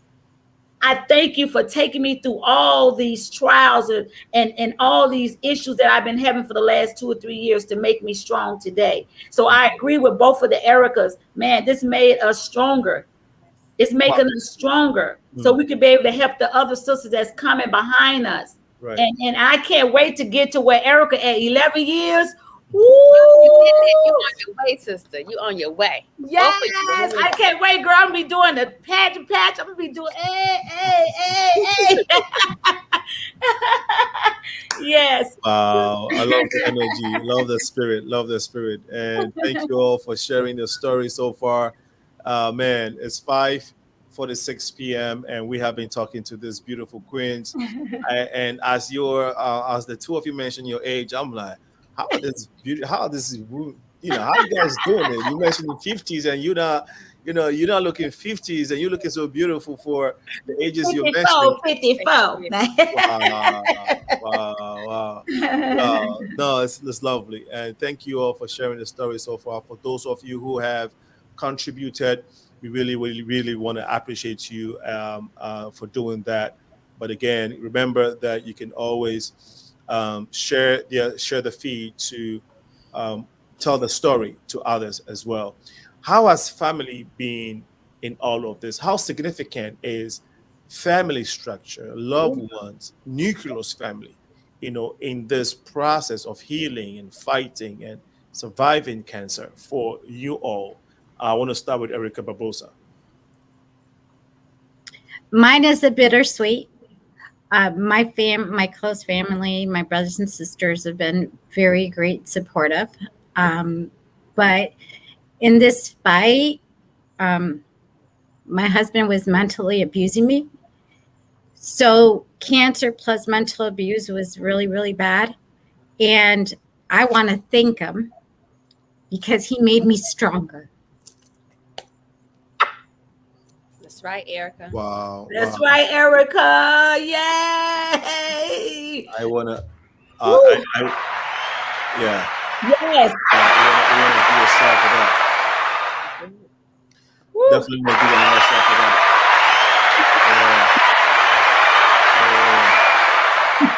I mean, if you have to deal with all of that, and you were here smiling, and what we meant, it was just the energy that you exhumed, and you were, I'm like, man, let's share your story right away. Can I just say something? I want to say to the women that, because I do hear a lot of women that go through cancer, any type of cancer, to seek professional help in a marriage, because we didn't have that. No.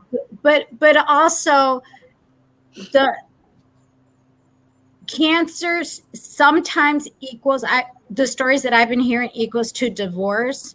And there's help out there. There's help for you and your loved ones. Choose it, because I believe it helps. I wish I would have got the help. Yeah. Thank you for sharing again. And now let's we know ERIKA Babusa, ERIKA BRACEY has to leave and continue her enjoyment on her short vacation. I know. So ERIKA, for you, how important, how crucial was love? I mean, because a lot of times we lose sight of family. We don't, even though we know we love family, I think the significance of family structure, sometimes we lose it, and because we become very solitary people, because we're trying to find for ourselves and get for ourselves, and so we lose sight of that. Always check, having family around and working towards getting the family together. So for you, how was that significant in your healing process? How did that become very important to you in terms of when we talk about family and loved ones? Real loved ones? First of all, I can't, my immediate family, I cannot explain to you how significant it is to have your family to be there at the drop of, I mean, literally there's no conversation. They just there, they are there. They're up all time of the night. It's no question at all. You got a headache, I'm coming over. That is, it's so significant to have people, and it feels so good. And even though people don't have it, that's why I don't take it for granted to have family, multiple family members that are present, that are listen, they present, and they support. That's what people need. Listen, be present, support. They did not make me feel like a cancer patient, because I always say before I was a patient, I was a person, and I'm still a person. And it was just keeping the normalcy in my life, but it was freaking amazing. And then on top of that, my extended village is ridiculous. So I never felt alone. I never felt like, I did feel alone internally, but that was my own, my internal stuff. But the family unit and the extended family and your friends become your sisters and your brothers, it is so important to just feel that. And then if you don't have it, let me just be clear. If you don't have family and friends, if you don't have family, your friends, you know what I mean? Us as friends, us as sisters of ERIKA or Deborah, if something is wrong with you, and I know I'm showing up. So it's not about, blood makes us family. But we choose to be family to other people and to accept people. So we can still be, a vital family member, to people, to help people. It's just all about us, building bridges and everybody holding hands. And like I stated earlier, it's not the blueprint, it's the black print. So it's you putting stuff in there, what you need, you take out, and then you also put things in. And that means being there, being present for our sisters and our brothers. Awesome. That one, I love y'all. I have to go. Yeah. I love you. ERIKA, BRACEY, before you go, quickly, your take on the way we eat and how, as the black community and as black people, how we got to pay attention to what we eat, how healthy we eat, and all of that. Quickly. First of all, this is a systematic problem. If you go into African American communities, on every corner, it's a McDonald's, Harold's chicken, and no shade to any of those. You know what I mean? I like Harold's. I don't eat it, but I loved all that. But I'm just saying, it's just we don't have, the resources, in our communities, with their food deserts in our communities. So it's very hard for us to, at times, in some communities, especially underserved communities, to be able to get fresh food. Some people go into the corner bodega, or they go into the corner store where they selling tire oil and everything else, and it's just crazy. You know what I mean? So it's very difficult in some areas. But I do feel that we got to do better. We have to in some way do better. Fruits and vegetables they've made, because now the world has said, fruits and vegetables are, everybody's saying it's good for you, eat it. So of course, inflation, everybody has risen the price of fruits and vegetables, you know what I mean? Because now there's so much of a demand for it. But we have to figure out what's more important, in our lives. Like, is it the shoes that's more important, or is it the eating that's more important, the healthy eating? So it's really everything in life is about your choice, but definitely intake your fruits and vegetables, your grains. I don't drink milk. I substitute it for, other types of things when I want to do that. But just take care of you, love you, all that. I'm a work in progress. I ain't perfect. I'm imperfect, but we all work in progress. So just do better for yourself. Yes. Let's give it up for ERIKA BRACEY. Thank you so much.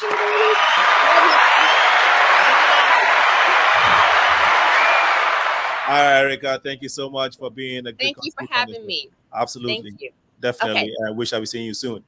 All right. Enjoy your stay, ERIKA. And we'll try and wrap up. We have only 6 minutes left. Okay. Queen D, we didn't get your take on that family component of the healing process. Yes, family is very important. My family and friends was awesome.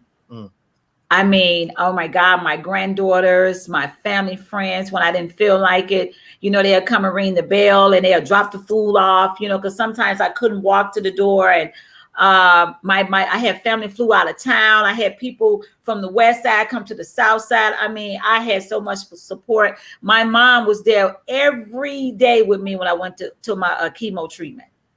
She did not miss a beat. So it was very important. I didn't feel like ERIKA was saying, I felt lonely within, but I wasn't lonely at all, And the only thing that I'm just really kind of in shock that like what ERIKA said right here, I wish that me and my husband would have did some counseling, because like I said, it's just only been 1 year for me, and I'm fighting this alone.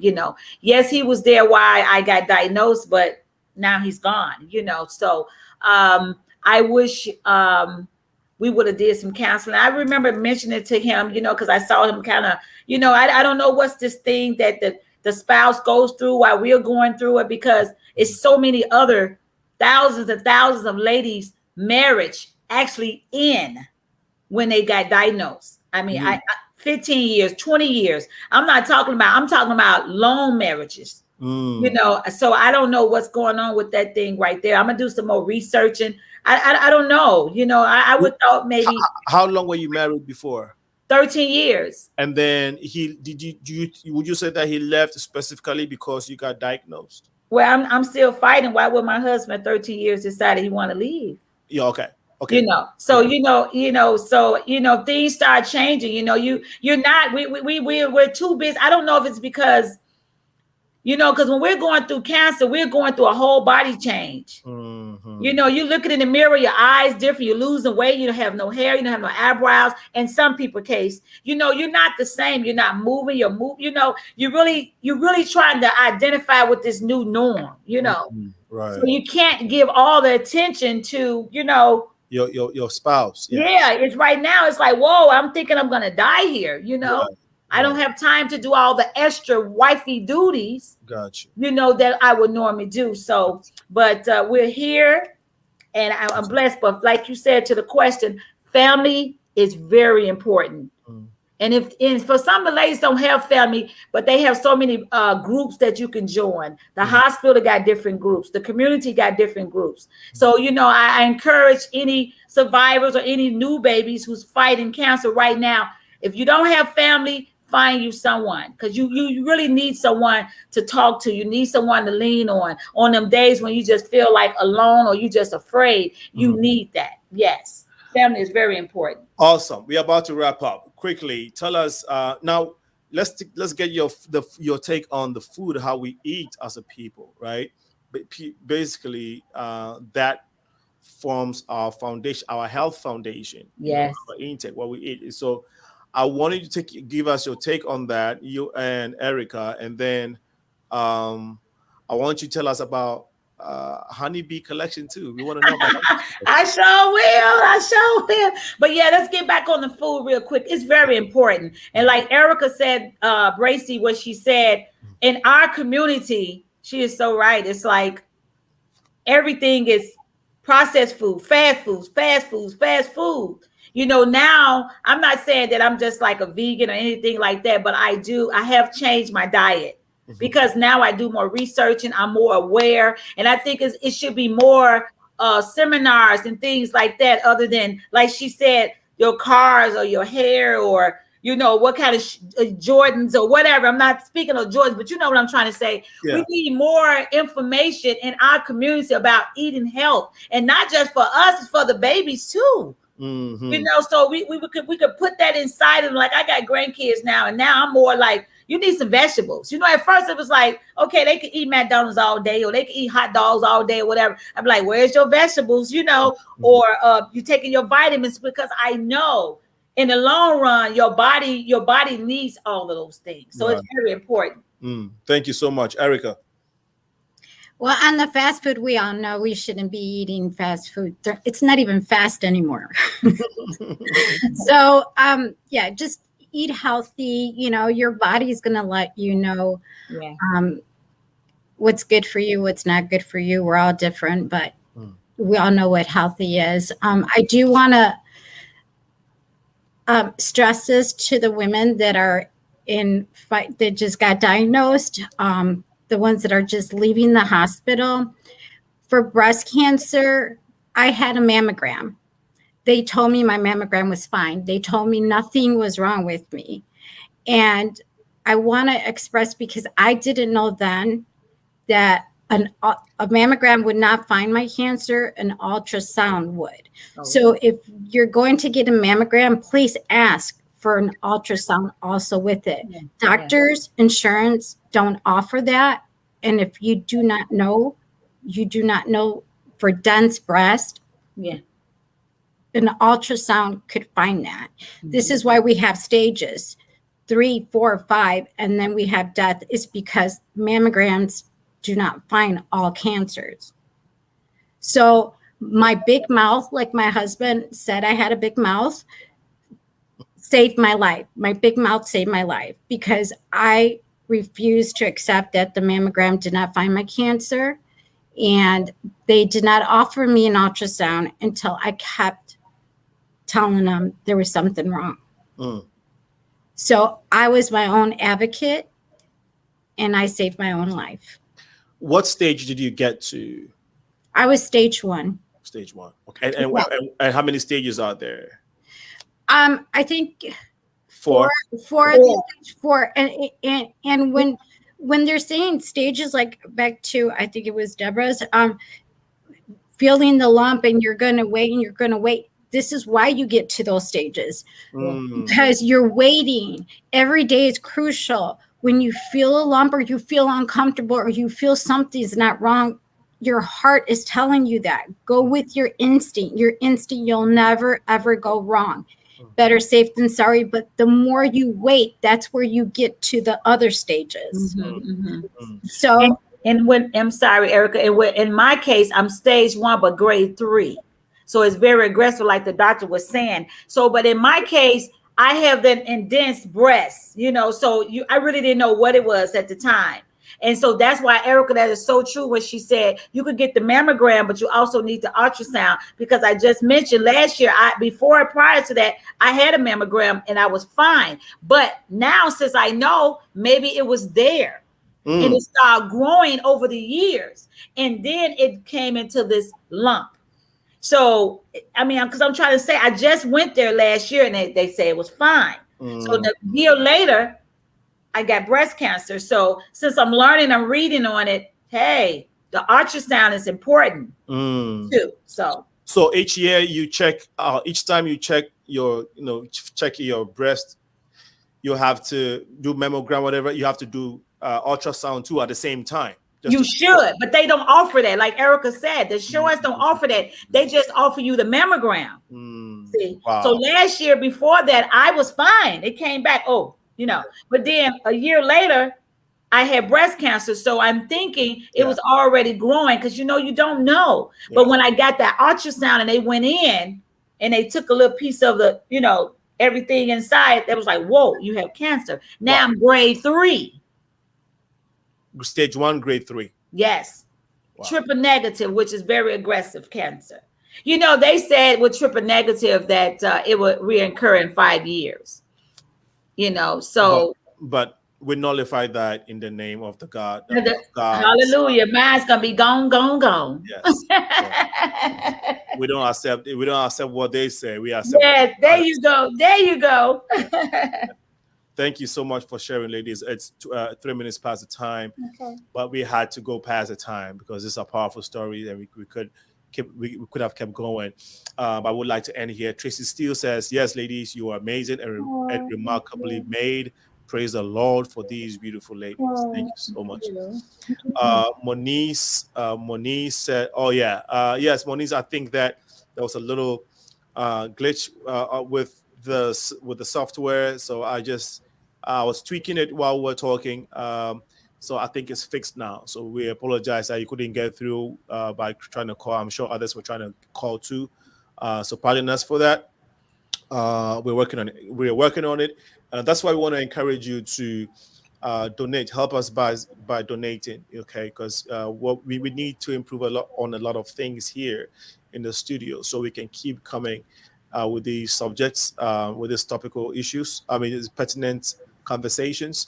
We also want to be able to be audible live whilst we're going live. We want to be audible so that folks who cannot watch on Facebook and YouTube can be listening to us on our website.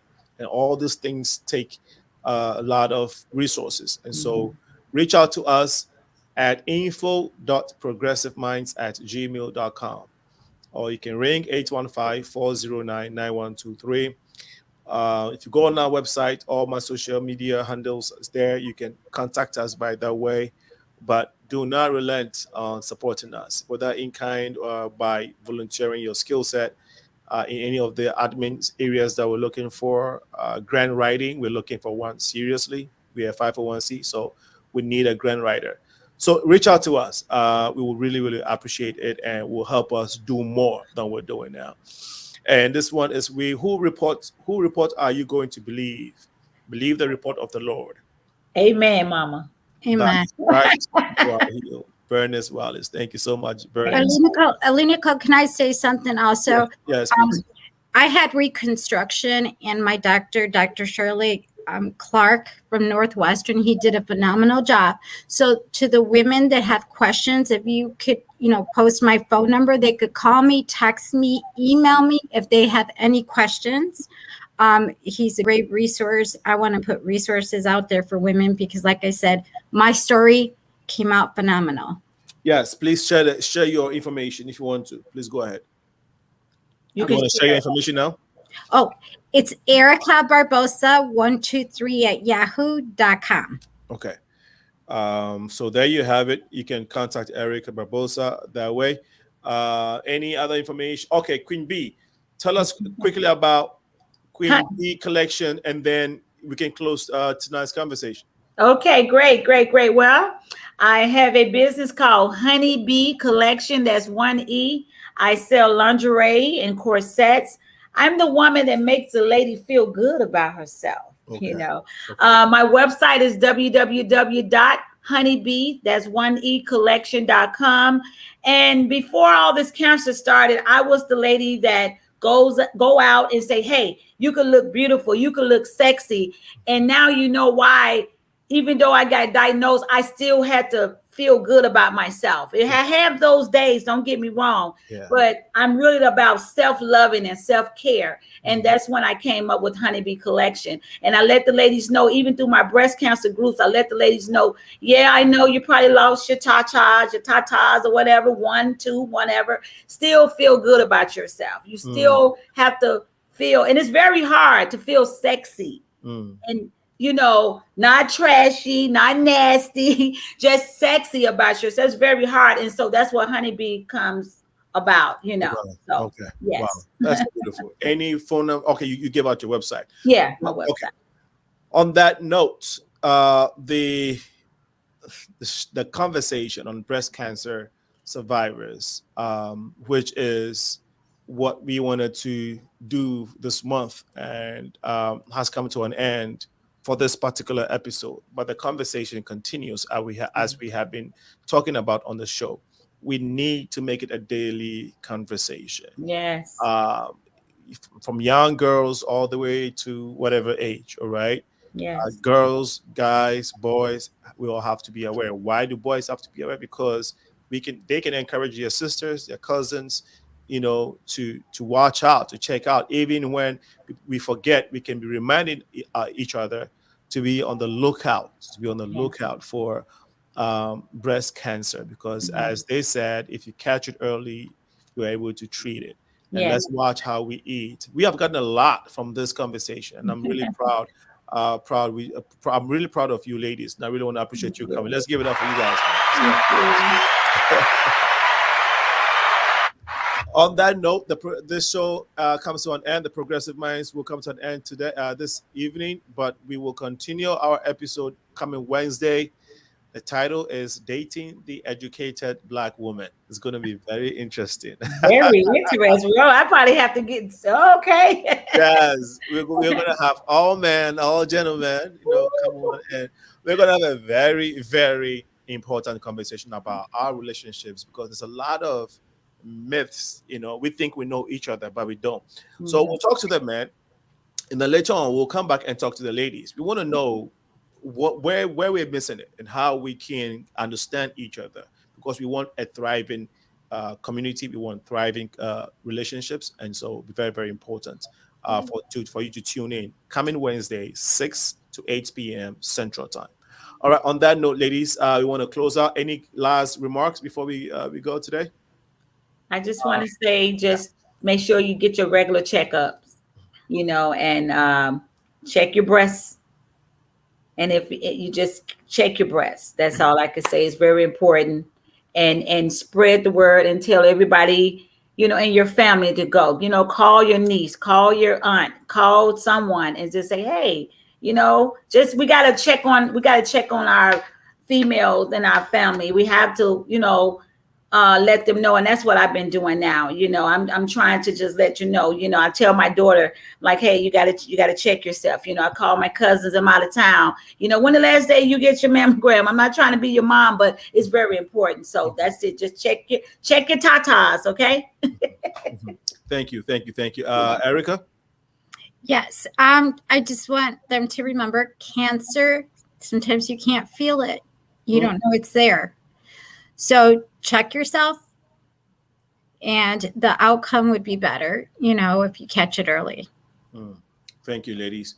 I am so proud of you. The community is proud of you. We love you, and we shall be in touch. Hopefully, we can do this again. Why should we talk about it only on breast cancer? We should be having this women's health conversation regularly, right? Yes. Happens every day. Yeah. We could do it next month. We could do it once a month. It don't have to be just for October month. Absolutely. I love the energy too, so I'm ready for it. We need some music to go on. Right, okay. Well, I see if I can get the music, but okay, that's right. We got